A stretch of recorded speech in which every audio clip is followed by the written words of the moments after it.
വസല്ലം പഠിപ്പിച്ച തൗഹീദല്ല. ഈ ഡെഫിനിഷൻ നിങ്ങൾ എവിടെ കൊണ്ടെത്തിച്ചു എന്ന് അടുത്ത ക്ലിപ്പിൽ നമുക്ക് മനസ്സിലാക്കാൻ സാധ്യമാണ്. ഞങ്ങൾക്ക് വാഗ്ദാനം ചെയ്ത വിജയം ഞങ്ങൾക്ക് നൽകണേ യാ റസൂൽ. ഈ അക്രമത്തിന്, ഈ ക്രൂരതക്ക് അങ്ങ് ഞങ്ങളോട് പൊറുക്കണേ യാ റസൂലല്ലാഹ്. ഹൃദയം പിടക്കുന്നു യാ റസൂലല്ലാഹ്.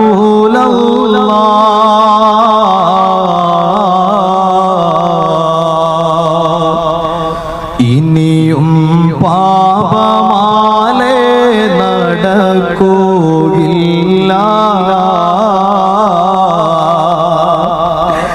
ഇവനൊരു തൗബയുണ്ടോ യാ റസൂലല്ലാഹ്.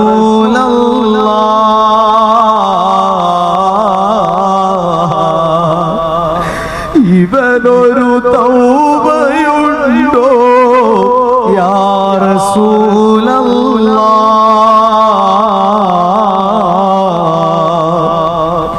ഇനി ഞാൻ ചെയ്യുകയില്ല യാ ഹബീബല്ലാഹ്. ഇനി ഞാൻ കേട്ടില്ലേ? ഇതുപോലെയുള്ള ആയിരക്കണക്കിന് വരികൾ മൗലിദുകളിലുണ്ട്, റാത്തീബുകളിലുണ്ട്, പക്ഷിപ്പാട്ടിലുണ്ട്, കുപ്പിപ്പാട്ടിലുണ്ട്, ബുർദബൈത്തിലുണ്ട്, ഇവരുടെ പുസ്തകങ്ങളിലുണ്ട്, പ്രഭാഷണങ്ങളിലുണ്ട്. അല്ലേ? ഇത് നമ്മൾ കണ്ടുകൊണ്ട് ആരെയും ചിരിക്കാനോ കൊച്ചാക്കുവാനോ വേണ്ടിയല്ല. ഈ ഗദ്ഗതകണ്ഠനായി പ്രസംഗിച്ച ഉസ്താദിനെ പോലും നമ്മൾ ഒരിക്കലും പരിഹസിക്കുകയല്ല. പിന്നെയോ സഹോദര, മടങ്ങണം. നിങ്ങളെ ആരോ പറ്റിച്ചിട്ടുണ്ട്. ഷിയാക്കളുടെ ഇടപെടൽ നിങ്ങളിൽ സ്വാധീനമുണ്ടാക്കിയിട്ടുണ്ട്. പരലോകത്ത് ഒരിക്കലും രക്ഷപ്പെടാത്ത ശിർക്കിലാണ് നിങ്ങൾ അകപ്പെട്ടു പോയിട്ടുള്ളത്. പാവപ്പെട്ട ആളുകൾ കണ്ണിൽ നിന്ന് സജലമായി കണ്ണീരൊഴുകി ആമീൻ പറയുന്ന കുറെ പാവങ്ങളെ നമ്മൾ കണ്ടില്ലേ? അതുകൊണ്ട് സഹോദരങ്ങളെ, ഇവരുടെ വാദം, ഇവിടെ സംസാരിച്ച സമസ്ത ഉസ്താദന്മാരുടെ വാദം പോയി എവിടെ എത്തി എന്ന് ചോദിച്ചാൽ നിങ്ങൾക്ക് സ്ക്രീനിൽ കാണാം. നോക്കൂ നിങ്ങൾ, അൽ ഇർഫാദ് മാസിക എന്ന് പറയുന്ന 2027 ഡിസംബറിൽ ഇറങ്ങിയ അവരുടെ ഒരു പത്രമാണ്. ആ പത്രത്തിൽ എന്താ പറയുന്നത് നോക്കൂ നിങ്ങൾ. നമുക്ക് നബി തിരുമേനിയോട്, നബി സല്ലല്ലാഹു അലൈഹി വസല്ലമയോടല്ലാതെ ചോദിക്കാൻ അർഹതയില്ല എന്നാണ്. എന്താ പറഞ്ഞത്? നമുക്ക് പ്രാർത്ഥിക്കാൻ, ചോദിക്കാൻ നബിയോടല്ലാതെ അർഹതയില്ല. അള്ളാഹുവിനോട് ചോദിക്കാൻ റസൂലുള്ളാഹി സ്വല്ലല്ലാഹു അലൈഹി വസല്ലമക്ക് മാത്രമേ അധികാരമുള്ളൂ. അത് അള്ളാഹുവിലേക്കുള്ള കവാടമാണ് എന്നാണ്. കണ്ടോ? പോയി അവിടെ എത്തി. റബ്ബിനോട് ചോദിക്കാൻ നമുക്ക് അർഹതയില്ല എന്നവരെ പറയുന്നൊരവസ്ഥയിലേക്ക് ഇവരുടെ ഈ ഷിയാക്കളുടെ വാദം നെഞ്ചിലേറ്റിയപ്പോ എത്തിപ്പെടേണ്ട ഒരു അവസ്ഥയുണ്ടായി. ആലോചിച്ച് നോക്കൂ നിങ്ങൾ, ഇവിടേക്ക് എവിടുന്ന് കിട്ടി ഈ വാദം? അള്ളാഹുവിനോട് നമുക്ക് ചോദിക്കാൻ അവകാശമില്ല എന്നുള്ള വാദം നോക്കൂ നിങ്ങൾ, അത്ഭുതമാണ്. മക്കയിലെ മുശ്രിക്കുകളായ ആളുകൾ സൂറത്ത് യൂനുസിലെ 31-ാമത്തെ വചനത്തെ വിശദീകരിക്കുന്ന ഭാഗത്ത് ഇമാം റാസി റഹിമഹുല്ല പറയുന്നുണ്ട്. അവർ പറഞ്ഞിരുന്നത് എന്താണ്? മാ ഹക്കാഹുല്ലാഹു തആല عنهم في هذه الآية وهم قولهم هؤلاء شفاؤنا عند الله فعلم من الناس من قال إن أولئك الكفار توهموا أن عبادة الأصنام أشد في تعظيم الله من عبادته سبحانه وتعالى فقالوا ليست لنا أهلياء. മക്കാ മുശ്രിക്കുകളുടെ വാദം അങ്ങനെ തന്നെ അൽ ഇർഫാദിലേക്ക് കോറി വെച്ചിരിക്കുകയാണ്. അതായത് നമ്മളൊക്കെ പാപികളാണ്, അതുകൊണ്ട് റബ്ബിനോട് നമുക്ക് തേടാൻ അവകാശമില്ല എന്നാണ് മക്കയിലെ മുശ്രിക്കുകൾ പറഞ്ഞിരുന്നത്. അങ്ങനെയാണ് അവർ മഹാന്മാരിലേക്ക് തിരിഞ്ഞത്, അങ്ങനെയാണ് അവർ ലാത്തയിലേക്ക് തിരിഞ്ഞത്, അങ്ങനെയാണ് അവർ ഉസ്സയിലേക്ക് തിരിഞ്ഞത്. അതേ വാദമല്ലേ ഇവിടെ എത്തിപ്പെട്ടത്? ഈ യാഥാർത്ഥ്യങ്ങൾ പറയുമ്പോ നിങ്ങൾ ഞങ്ങളെ മുശ്രിക്കാക്കി എന്ന് പറഞ്ഞിട്ട് എന്താ കാര്യം? വഹാബ് സഖാഫി മലപ്പുറത്ത് നിന്ന് വാഹനം കയറി ഇവിടെ വന്നത് എന്തിനായിരുന്നു? ഈ നാട്ടിലുണ്ടായിരുന്ന തൈക്കടപ്പുറത്തുള്ള സമസ്തക്കാരുടെ മനസ്സിൽ മുജാഹിദുകളെ ഒരിക്കലും അടുപ്പിക്കാൻ പറ്റാത്ത വിഭാഗമാണെന്ന് വരുത്തി തീർക്കുന്ന പ്രഭാഷണമായിട്ടല്ലാതെ അദ്ദേഹത്തിന്റെ സംസാരത്തിൽ നിന്ന് ഒരു നന്മയും വല്ലാഹിയാണ് ഞാൻ കണ്ടില്ല. ദിവസങ്ങളോളം തലയും തിരിച്ചും മറിച്ചും കേട്ടോക്കി. അദ്ദേഹത്തിന്റെ പ്രഭാഷണത്തിൽ എവിടെയും നമ്മുടെ ചോദ്യങ്ങൾക്ക് ഒരു ബറക്കത്തിന് പോലെങ്കിലും ഉള്ളൊരു മറുപടി അദ്ദേഹം നടത്തിയിട്ടില്ല എന്നാണ് നമുക്ക് മനസ്സിലായത്. നിങ്ങൾ ഇതിനൊക്കെ ഒന്ന് തൊടണം. എന്നിട്ട് നിങ്ങൾ പറയുകയാണോ മുൻഗാമികളെ മുശ്രിക്കാക്കുകയാണോ? തൈക്കടപ്പുറത്തിന്റെ ഖബർസ്ഥാനിൽ കിടക്കുന്ന കാക്ക കാരണവന്മാരെ നിങ്ങൾ കാഫറാക്കുകയാണോ എന്ന് പറഞ്ഞിട്ട് എന്താ കാര്യം? നിങ്ങൾ ഇതിനുള്ള രേഖകൾ കൊണ്ടുവരണ്ടേ? അല്ലെങ്കിൽ ഈ ഷിയാക്കൾ ആദർശത്തെ നിങ്ങൾ മാറ്റിവെക്കണ്ടേ, ഈ വാദത്തിലേക്ക് നിങ്ങൾ എത്തിപ്പെടല്ലേ എന്ന് പറയൽ ഭിന്നിപ്പാണോ ഉസ്താദന്മാരെ? എങ്കിൽ ആ ഭിന്നിപ്പിന്റെ ആളുകളായി അതിന്റെ നായകത്വം ഏറ്റെടുക്കാൻ ഞങ്ങൾ തയ്യാറാണ്. കാരണം ഇത് പ്രവാചകന്മാർ ഏറ്റെടുത്ത ദൗത്യമാണ്. ആരോടൊക്കെയുള്ള വിദ്വേഷം പോലെയാണ് സമസ്തക്കാരുടെ ഓരോ പ്രഭാഷണങ്ങളും കേൾക്കുമ്പോൾ നമുക്ക് മനസ്സിലാകുന്നത്. പണ്ടൊരാള് മരക്കൊമ്പിൽ ഇരുന്ന് റൊട്ടി തിന്നാണ്. അവനോട് പറഞ്ഞടാ മരക്കൊമ്പ കയറി തിന്നടാ, താഴെ ഇറങ്ങി തിന്നടാ എന്ന് പറഞ്ഞപ്പോ ആ മരക്കൊമ്പിൽ ഇരുന്ന് റൊട്ടി തിന്നുന്ന ആള് പറഞ്ഞു, ഞാനിത് മാടിയിട്ട് റൊട്ടി തിന്നോ, ഈ എന്താ കാണിക്കാൻ? അല്ലാഹു അല്ലാത്തവരോട് തേടല്ലേ, ശിർക്ക് ചെയ്യല്ലേ, നേർച്ച ചെയ്യല്ലേ, തവക്കുലുകൾ അങ്ങോട്ട് പോകല്ലേ, എല്ലാ റബ്ബിലേക്ക് പോകണേ എന്ന് പറഞ്ഞാല് എന്തോ വിദ്വേഷമുള്ള പോലെ ഞങ്ങൾ ഇതെല്ലാം അതിന്റെ അപ്പുറം ചെയ്യും എന്നുള്ള രൂപത്തിലാണ് ഇന്ന് ഇവരുടെ ഓരോ രൂപങ്ങളും കടന്നു പോയിക്കൊണ്ടിരിക്കുന്നത്. മാത്രമല്ല, ഞാൻ വെറുതെ പറഞ്ഞതല്ല, ഞങ്ങൾ ഞങ്ങളുടെ പ്രസ്ഥാനം ഉണ്ടാക്കിയത് തന്നെ അതിനു വേണ്ടിയിട്ടാണെന്ന് പറയുന്നത്.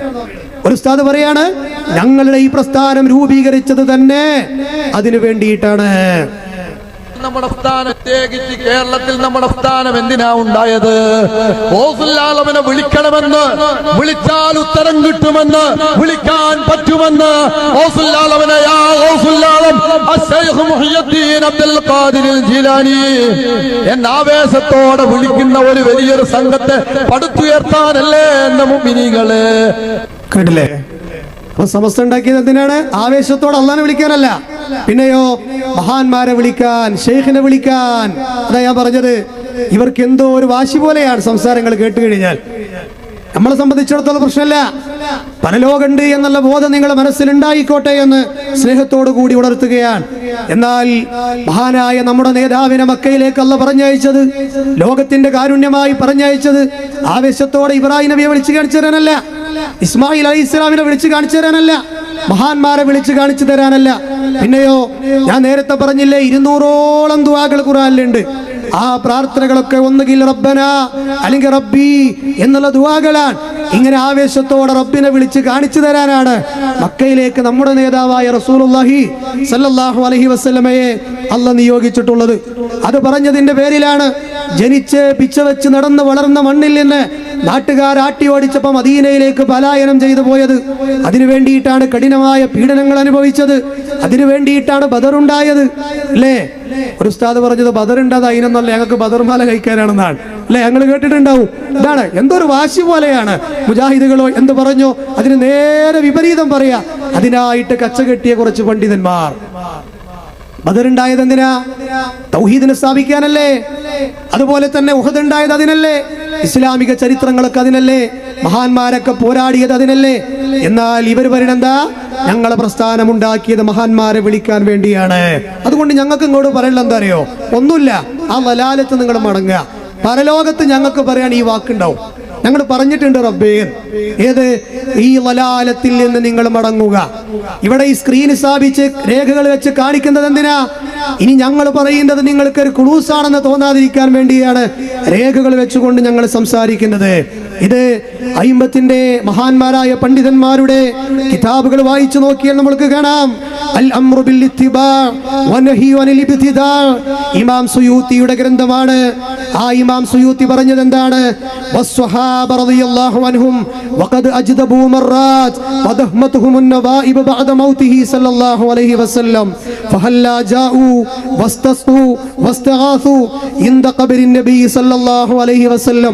പ്രവാചകന്റെ കാലശേഷം സ്വഹാബത്തിന് ഒട്ടനവധി പ്രയാസങ്ങൾ ഉണ്ടായി, മഴയ്ക്ക് കെടുതി ഉണ്ടായി. പക്ഷെ എന്തുകൊണ്ട് അവർ പ്രവാചകന്റെ ഖബറിന്റെ അരികിൽ വന്നില്ല, ഇസ്തിഹാസ ചെയ്തില്ല എന്ന് നിങ്ങളൊക്കെ നബിദിനത്തിന് തെളിവ് വായിക്കുന്ന അൽ അംറു ബിൽ ഇത്തിബാ വനഹി അനിൽ ഇബ്തിദാ എന്ന് പറയുന്ന ഇമാം സുയൂത്തിയുടെ ഗ്രന്ഥത്തിൽ അദ്ദേഹം കോറിവെക്കുകയാണ്. ഇതാണ് പരിശുദ്ധ ഖുർആനിന്റെ രീതി, ഇതാണ് സഹാബത്തിന്റെ വഴി, അവരാണ് നമുക്ക് മാതൃക. അതാണ് ഖുർആനും സുന്നത്തും പരിചയപ്പെടുത്തിയ രീതി എന്ന് നമ്മൾ മനസ്സിലാക്കണം. അത് എന്ത് ഡെഫിനിഷൻ വെച്ച് ആരോട് തേടിയാലും റബ്ബിനോട് ചോദിക്കുന്ന ചോദ്യമാണോ? പ്രിയപ്പെട്ട നാട്ടുകാരെ, അത് പ്രമാണബദ്ധമായി ശിർക്ക് തന്നെയാണ് എന്ന് നമ്മൾ മനസ്സിലാക്കണം. ആ ചോദ്യം സൃഷ്ടികളിലേക്ക് തിരിയുമ്പോൾ ആരാധനയാകാത്ത മറിമായം ഇസ്ലാമിക വിശ്വാസ ലോകത്ത് പണ്ഡിതന്മാർ പഠിപ്പിച്ചു തന്നിട്ടില്ല എന്ന് നമ്മൾ ഓരോരുത്തരും മനസ്സിലാക്കണം. ഇവരുടെ ഡെഫിനിഷൻ എന്താണ്? ഇലാഹാക്കിയാലേ ശിർക്കാകുള്ളൂ എന്നാണ്.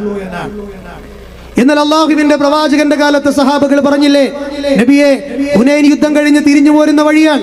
മഹാനായ അബൂ വാഖിദിൻ അൽ-ലൈഥി റളിയല്ലാഹു അൻഹു റിവായത്ത് ചെയ്യുന്ന ഹദീസിൽ കാണാം, നബിയെ മക്കാ മുശ്രിക്കുകൾക്ക് വാള് തൂക്കിയിടാൻ ഒരു മരമുണ്ട്. ശ്രദ്ധിക്കണേ, മക്കാ മുശ്രിക്കുകൾക്ക് വാള് തൂക്കിയിടാൻ ഒരു മരമുണ്ട്. അവർ അതിൽ നിന്ന് ബറക്കത്തെടുക്കുന്നു. അതുകൊണ്ട് ഞങ്ങൾക്കും ഒരു ദാത്തു അൻവാത്ത് എന്ന് പറയുന്ന അവരുടെ മരം പോലെയുള്ളൊരു മരം ഉണ്ടാക്കി തരുമോ? ഇലാഹാണെന്നുള്ള വിശ്വാസമല്ല, റബ്ബാണെന്നുള്ള വിശ്വാസമല്ല. അള്ളാഹുവിന്റെ റസൂൽ എന്താണ് അവരോട് പറഞ്ഞത്? അതേ അത്ഭുതപ്പെട്ടുകൊണ്ട് റസൂലുള്ള ചോദിച്ചത് എന്താണ്? സല്ലല്ലാഹു അലൈഹി വസല്ലം, സുബ്ഹാനല്ലാഹ് ഹാദാ കമാ ഖാല ഖൗമു മൂസ. മൂസാ നബിയുടെ ജനത സംസാരിച്ചതുപോലെയാണല്ലോ ഇത്. എന്താ പറഞ്ഞത്? മൂസാ നബിയുടെ ജനത സംസാരിച്ചതുപോലെയാണല്ലോ നിങ്ങൾ ഈ പറയുന്നത്. എന്താ മൂസാ നബിയുടെ ജനത സംസാരിച്ചത്? ഇജ്അൽ ലനാ ഇലാഹൻ കമാ ലഹും ആലിഹ. അവർക്കൊരു ഇലാഹുള്ളത് പോലെ ഞങ്ങൾക്കും ഇലാഹിനെ സ്ഥാപിച്ചു തരുമോ എന്നുള്ള വർത്തമാനം പോലെയുണ്ടല്ലോ ഈ വർത്തമാനം. സ്വഹാബികൾ ഇലാഹാക്കിയോ? റബ്ബാക്കിയോ? ഇല്ല. എന്നിട്ട് പോലും എന്താ പറഞ്ഞത്? അത് തെറ്റാണ്, ശിർക്കിന്റെ പ്രവണതയാണ്, കുഫറാണ്. അപ്പൊ ശിർക്കാകണമെങ്കിൽ ഇലാഹാക്കണം എന്നില്ല, റബ്ബാക്കണം എന്നില്ല. അങ്ങനെ ആക്കിയ ശിർക്ക് തന്നെയാണ്. പക്ഷെ അങ്ങനെ ആക്കിയാലേ ശിർക്കാകൂ എന്നുള്ളത് ഷിയാക്കൾ കൊണ്ടുവന്ന തഅരീഫാണ് എന്ന് പറയാനാണ് ഞാൻ ഇതൊക്കെ പറഞ്ഞത്. ഇതൊക്കെ അട്ടിമറിക്കാൻ വേണ്ടിയാണ് പുരോഹിതന്മാർ കൊടുത്ത കഴിവെന്നുള്ള ഡെഫിനിഷനുമായി ഈ സമൂഹത്തിലേക്ക് കടന്നു വരാറുള്ളത് എന്ന് നമ്മൾ മനസ്സിലാക്കേണ്ടതുണ്ട്. അതുകൊണ്ട് സഹോദരങ്ങളെ, യാഥാർത്ഥ്യം ഇവരൊക്കെ മനസ്സിലാക്കിയതിന്റെ അപ്പുറത്താണെന്ന് പറയാനാണ് നമ്മൾ ഈ കാര്യങ്ങളൊക്കെ ഇവിടെ വിശദീകരിച്ചത് എന്ന് നിങ്ങൾ ഓരോരുത്തരും മനസ്സിലാക്കേണ്ടതുണ്ട്. അല്ലാഹു സുബ്ഹാനഹു വ തആല നമ്മുടെ സമൂഹത്തിന് കൃത്യമായ ബോധം പ്രദാനം ചെയ്യുമാറാകട്ടെ എന്ന് ആത്മാർത്ഥമായി ദുആ ചെയ്യുകയാണ്. ഇസ്ലാമിക ലോകത്ത് അറിയപ്പെട്ട പണ്ഡിതനാണ് മഹാനായ ഇമാം നവവി. ആ ഇമാം നവവിയുടെ ശറഹു മത്നുൽ അർബഈൻ അൻ-നവവിയ്യ എന്ന് പറയുന്ന ഗ്രന്ഥത്തിൽ ഒരു ഹദീസ് കൊണ്ടുവരുന്നുണ്ട്, പഠന വിധേയമാക്കാൻ വേണ്ടി പറയാൻ. ഈ സദസ്സ് എന്ന് പറയുന്നത് പഠിക്കാൻ വേണ്ടിയിട്ട് കൂടിയുള്ള സദസ്സാണ്. ഇമാം നവവിയുടെ അർബഊൻ അൻ-നവവിയ്യ എന്ന് പറയുന്ന ഗ്രന്ഥം കേൾക്കാത്ത പഠിതാക്കൾ ഉണ്ടാകില്ലല്ലോ. ആ ഗ്രന്ഥത്തിൽ ഇമാം നവവി കൊണ്ടുവരുന്ന ഒരു ഹദീസാണ് മഹാനായ ഇബ്നു അബ്ബാസ് റളിയല്ലാഹു അൻഹുവിനോട് പറഞ്ഞ ഹദീസ്. യാ ഗുലാം, എന്റെ പൊന്നുമോനെ, പ്രായപൂർത്തിയാകാത്ത മക്കൾക്കാണ് ഗുലാം എന്ന് പറയുക. ആ ചെറിയ കുട്ടിയെ വിളിച്ച് മുത്തുനബി പറഞ്ഞതെന്താ? അതേ, അലാ ഉഅല്ലിമുക കലിമാത്ത്, നിനക്ക് ഞാൻ കുറച്ച് വചനങ്ങൾ പഠിപ്പിച്ചു തരട്ടെ മോനെ ഇബ്നു അബ്ബാസേ എന്നാണ്. എന്നിട്ട് റസൂലുള്ളാഹി പറഞ്ഞു കൊടുത്തത് എന്താണ്? നീ ചോദിക്കുകയാണെങ്കിൽ അള്ളയോട് ചോദിക്കണം, നീ ദുആ ചെയ്യുകയാണെങ്കിൽ അല്ലാഹുവോട് ദുആ ചെയ്യണം എന്നാണ് പറഞ്ഞു കൊടുത്തത്. ഏതാണ് ഈ ചോദ്യം? മഹാനായ ഇമാം നവവി പറയുകയാണ്, ചോദ്യങ്ങൾ രണ്ട് രൂപത്തിലുണ്ട്. മനുഷ്യന്മാർ തമ്മിൽ നടത്തുന്ന അനുവദിക്കപ്പെട്ട ചോദ്യമുണ്ട്, അല്ലാഹുവിനോട് മാത്രം നടത്തുന്ന ചോദ്യങ്ങളുണ്ട്. ആ ചോദ്യങ്ങൾക്ക് പറയുന്ന പേരാണ് മാലാ യഖ്ദിറു അലൈഹി ഇല്ലല്ലാഹ്. അതിനാ മുജാഹിദുകൾ അവരുടെ പണ്ട് കാലങ്ങളെ എഴുതി വെക്കാറുള്ളത് അഭൗതികം, കാര്യകാരണ ബന്ധങ്ങൾക്ക് അതീതം. ഇതാണ് മാലാ യഖ്ദിറു അലൈഹി ഇല്ലല്ലാഹ് എന്നുള്ളത്. സഹോദരങ്ങളെ, ഇത് മഹാനായ ഈ ഇമാം നവവി റഹിമഹുല്ലാഹ് മാത്രമല്ല, ഇബ്നു കസീറിന്റെ ഗ്രന്ഥത്തിലില്ലേ മഹാനായ ഇമാം റാസി റഹിമഹുല്ലാഹ് അദ്ദേഹത്തിന്റെ കിതാബിൽ എത്ര സ്ഥലങ്ങളിലാണ് മാലാ യഖ്ദിറു അലൈഹി ഇല്ലല്ലാഹ് എന്ന് പറഞ്ഞത്. പക്ഷെ ഉസ്താദന്മാർ എന്താ പറയല്? ഭാര്യയോട് ചായ ചോദിക്കുന്നത് പോലെ തന്നെയാണ് ശൈഖ് അവറുകളോട് ചോദിക്കുന്നത്, മഹാന്മാരോട് ചോദിക്കുന്നത്. എല്ലാം അല്ലാഹു കൊടുത്ത കഴിവാണെന്നാണ്. ഇതെന്തിനൊക്കെ കൂട്ടിക്കലർത്തിയത്? മനുഷ്യരായ നമുക്ക് ചോദിക്കൽ അനുവദിക്കപ്പെട്ട കാര്യങ്ങളുണ്ട്. അതാണ് അതേ വതആവനു അലൽ ബിർരി വത്തഖ്വ. ഖുർആൻ പറഞ്ഞില്ലേ, നിങ്ങൾ പുണ്യത്തിലും ധർമ്മത്തിലും പരസ്പരം സഹായം ചോദിക്കുക. അതാണ് നമ്മളൊക്കെ പരസ്പരം സംസാരിക്കാറുള്ളത്. എന്നാൽ അധർമ്മത്തിൽ നിങ്ങൾ പരസ്പരം സഹായം ചോദിക്കുകയും ചെയ്യരുത് എന്നും ഖുർആൻ നമ്മോട് പറഞ്ഞു തന്നു. എന്നാൽ അതിന്റെ അപ്പുറത്തുള്ള കാര്യകാരണ ബന്ധങ്ങൾക്ക് അപ്പുറത്തുള്ള ചോദ്യങ്ങളാണ് അള്ളയോട് ചോദിക്കുന്നത്. ആ ചോദ്യങ്ങൾ അല്ലാഹുവോടെ പറ്റുകയുള്ളൂ എന്ന് ഇമാം നവവി ഇതിന്റെ ശറഹിൽ പറയുകയാണ്. അതേ ഉദാഹരണം പറഞ്ഞു, ഖുവത്ത്, ഹിദായത്ത്, അതുപോലെ തന്നെ ഇൽമിനെ തേടൽ, ഇതൊക്കെ റബ്ബ് മാത്രം തരുന്ന കാര്യങ്ങളാണ്. അതുകൊണ്ട് റബ്ബിനോട് ഇത് ചോദിക്കാവൂ, കാരണം റബ്ബിന്റെ ഒരു പേരാണ് വഹാബ്. പക്ഷെ ഇതൊക്കെ ആരോട് ചോദിക്കാന്നാ പറയുന്നത്? മഹാന്മാരോട് ചോദിക്കാമെന്നുള്ളതാണ് ആര് പറയുന്നത്? ഇത്രയും സമയം ഉസ്താദന്മാരുടെ സംസാരങ്ങളിൽ നിന്ന് നമുക്ക് മനസ്സിലായിട്ടുള്ളത്.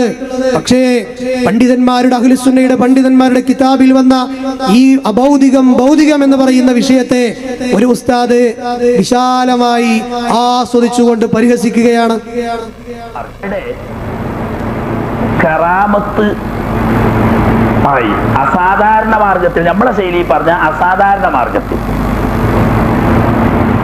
ഇവരുടെ ഭാഷയെ പറഞ്ഞാൽ അങ്ങനെ അഭൗതിക മാർഗത്തിൽ. അവരങ്ങനെ പല പ്രയോഗങ്ങൾ പലതുണ്ട്. അതീത മാർഗം എന്ന് പറയും ഒരുക്ക, പിന്നെ പറയാം അഭൗതിക മാർഗം എന്ന് പറയും. ഇപ്പൊ ഇവിടെ അങ്ങനെ ചൊറുക്കിന് പറയാം അഭൗതിക മാർഗത്തിലൂടെ അല്ലാഹു സുബ്ഹാനഹു വ തആല മറിയം ബീവിയുടെ കറാമത്ത് പ്രകടിപ്പിച്ചു. കാലത്ത് ലഭിക്കാത്ത ഭക്ഷണങ്ങളും മറ്റ് വിഭവങ്ങളും അവിടെ കണ്ടപ്പോ ഇത് എവിടുന്ന് കിട്ടി എന്ന് ആശ്ചര്യപൂർവ്വം സക്കരിയ നബി അലൈഹി സ്വലാം ചോദിച്ചപ്പോൾ എന്തു പറഞ്ഞു? കാലത്ത് നിന്നെന്തില്ല, അല്ലാഹു സുബ്ഹാനഹു വ തആലയിൽ നിന്നും ലഭിക്കുന്നതാണ് എന്ന് പറഞ്ഞിട്ട് അല്ലാഹു തആല മറിയം ബീവി എന്ത് പറയുന്നു? ഇന്നല്ലാഹ യർസുഖു മൻ യശാ, അല്ലാഹു ഉദ്ദേശിച്ച ആളുകൾക്ക് അവൻ നൽകും ബിഗൈരി ഹിസാബ്. അത് സലഫി സെന്റർ എന്നോ കേട്ടില്ലേ? അള്ളാഹു ഉദ്ദേശിക്കുന്ന ആളുകൾക്ക് കണക്ക് നോക്കാതെ കൊടുക്കും. ഖുർആനിലെ ആയത്താണ്, 3-ാം അധ്യായത്തിലെ 37-ാമത്തെ ആയത്താണ്. മറിയം ബീവിയുടെ വിഷയം പറയുന്ന ഭാഗത്തിന് അദ്ദേഹം പറഞ്ഞത് ശരിയാണ്. പക്ഷെ അദ്ദേഹം ഭൗതികം അഭൗതികത്തെ കളിയാക്കിയത് നമ്മൾ പുത്തൻവാദമായിട്ട് കൊണ്ടുവന്ന വിഷയമാണ്. ഇപ്പോഴും ജീവിച്ചിരിക്കുന്ന സമസ്തയുടെ ഒരു പണ്ഡിതനാണ് അദ്ദേഹം, മരിച്ചിട്ടില്ല, AP വിഭാഗത്തിന്റെ പണ്ഡിതനാണ്. അദ്ദേഹത്തിന്റെ പണ്ടത്തെ ഒരു പ്രഭാഷണമാണ് ഇപ്പൊ കേട്ടത്. അപ്പൊ ഭൗതികം അഭൗതികത്തെ കളിയാക്കുകയാണ്. നിങ്ങൾ ആരെയാ കളിയാക്കുന്നത്? മുജാഹിദുകളെയാണോ? അപ്പൊ ഇത് ഉലമാക്കളായ അഹ്ലുസുന്നയുടെ പണ്ഡിതന്മാർ, ഇമാം നവവിയെ പോലെയുള്ള, അതുപോലെ തന്നെ ഇബ്നു കസീറിനെ പോലെയുള്ള, അതുപോലെ തന്നെ ഞാൻ നേരത്തെ പറഞ്ഞ ഇമാം റാസിയെ പോലെയുള്ള പണ്ഡിതന്മാർ അവരെ ഗ്രന്ഥത്തിൽ പറഞ്ഞ കാര്യമാണ്. എന്നിട്ട് അദ്ദേഹം സ്ഥാപിക്കുന്നത് എന്താണ്? ഈ വാദത്തെ അദ്ദേഹം കളിയാക്കുന്നത് എന്തിനാണ്? മഹാന്മാരോട് നമുക്ക് വിശാലമായി എന്തും ചോദിക്കാമെന്ന് പറയാനാണ്. അതിന് അദ്ദേഹം ദുർവ്യാഖ്യാനം ചെയ്ത ആയത്തേതാ? ഇന്നല്ലാഹ യർസുഖു മൻ യശാഉ ബിഗൈരി ഹിസാബ്. അല്ലാഹ് കണക്ക് നോക്കാതെ കൊടുക്കും. എന്നാ ഉസ്താദെ നിങ്ങളോട് പറയാനുള്ള എന്താ അറിയോ? നിങ്ങൾ മനസ്സിലാക്കിയ കണക്ക് നോക്കാതെ കൊടുക്കുമെന്നുള്ളതല്ല അതിന്റെ ആശയം. അല്ല അതിന്റെ ആശയം. അല്ലാഹു സുബ്ഹാനഹു വ തആലയുടെ വിഷയത്തിൽ ഈ കാര്യം, മഹാന്മാരുടെ വിഷയത്തിൽ ഈ കാര്യം പറഞ്ഞത് എന്താണ്? അല്ലാഹു അവർക്ക് അനുഗ്രഹങ്ങൾ ധാരാളം അരുളുമെന്നാണ്. അല്ലാതെ എന്തും ചോദിക്കാൻ മാത്രമുള്ള വിശാലമായ കഴിവുകൾ അല്ലാഹ് മഹാന്മാർക്ക് കൊടുക്കുമെന്നല്ല. എങ്കിൽ സക്കരിയ നബി എന്താ ചെയ്യേണ്ടിയിരുന്നത്? കണക്ക് നോക്കാതെ മറിയം ബീവി കൊടുത്തു എന്നാണല്ലോ പറഞ്ഞത്. മറിയം ബീവിയാണല്ലോ അത് പറഞ്ഞത്. ആ മറിയം ബീവിയുടെ മുന്നിൽ നിന്ന് മക്കളില്ലാത്ത സക്കരിയ നബി എന്താ ചെയ്യേണ്ടിയിരുന്നത്? മറിയമേ, നിനക്ക് കണക്ക് നോക്കാതെ അല്ലാഹ് തന്നിട്ടുണ്ടല്ലോ. ഞാനാണെങ്കിൽ ഞാനും എൻ്റെ ഭാര്യയും കുട്ടികളില്ലാതെ ഇടങ്ങേറാകുകയാണല്ലോ. അതുകൊണ്ട് ഒരു കുട്ടിയെ തരാമോ എന്ന് എന്തുകൊണ്ട് നിങ്ങളുടെ വാദപ്രകാരം മറിയം ബീവിയോട്, മുന്നിലുള്ള മറിയം ബീവിയോട് ചോദിച്ചില്ല? അപ്പൊ മഹാന്മാർക്ക് അല്ലാഹ് കൊടുക്കുന്ന മുഅ്ജിസത്ത്, കറാമത്തിലൂടെ നമ്മൾ എന്താ പഠിക്കേണ്ടത്? അത് തന്നവനായ റബ്ബിലേക്ക് തേടാനാണ് പഠിക്കേണ്ടത്.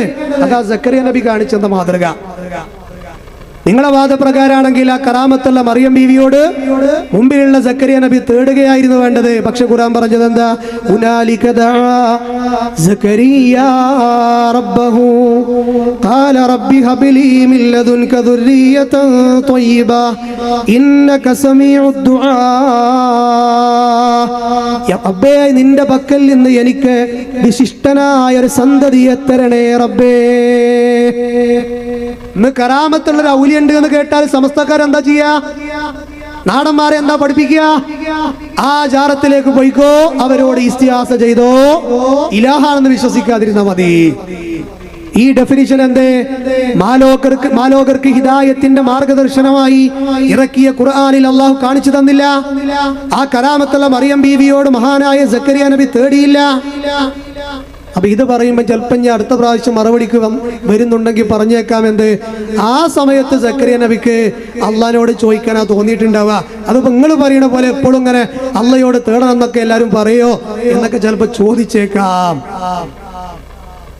അപ്പൊ ആ വാദം നിങ്ങൾക്ക് പറയാൻ കഴിയില്ല. കാരണം നിങ്ങളുടെ വിശ്വാസപ്രകാരം അള്ളാഹിനോട് ചോദിക്കണേക്കാൾ ഏറ്റവും നല്ലത് എന്താണ്? മഹാന്മാരോട് ചോദിക്കല. അപ്പൊ സക്കരിയ നബി അള്ളാഹിനോട് ചോദിക്കുന്നതിനേക്കാൾ അധികം ചോദിക്കേണ്ടിയിരുന്നത് ആരോടാ? മറിയം ബീവിയോടാ. കാരണം നിങ്ങൾ പറഞ്ഞിട്ടുണ്ടെന്ത്? അള്ളാഹിനോട് ചോദിക്കുന്നത് KSRTC പോണ പോലെയാണ്, മഹാന്മാരോട് ചോദിക്കുന്നത് ബെൻസ് കാറിൽ പോണത് പോലെയാണ്. പറയട്ടെ, യുടെ ശർഈയായ ഹുക്മ് എന്താണ്? ഇതിന് അള്ളാഹു സുബ്ഹാനഹു വ തആലയുടെ അടുക്കൽ വല്ല പ്രതിഫലവും ഉണ്ടോ എന്നാണ്. ഇസ്തിഗാസയെക്കുറിച്ച് ലോക മുസ്ലിം ജനസമൂഹം ഇത്രയും കാലം അംഗീകരിച്ചു വരുന്ന നിലപാടും സമസ്ത കേരള ജമിയത്തുള്ള വിശദീകരണവും ഇസ്തിഗാസ ശറയിൽ അനുവദിക്കപ്പെട്ട കാര്യമാണ്. തവസ്സുൽ സുന്നത്താക്കപ്പെട്ട കാര്യമാണ്. തബറുക്ക് സുന്നത്താക്കപ്പെട്ട കാര്യമാണ്. അപ്പോൾ ഇസ്തിഗാസ ഇസ്ലാമിൽ സുസമ്മതമായി സ്ഥിരീകരിക്കപ്പെട്ട കാര്യമാണ്. ശറിയ ഹുക്കുമാണ്, അനുവദിക്കപ്പെട്ടതാണെന്ന് പറഞ്ഞത്.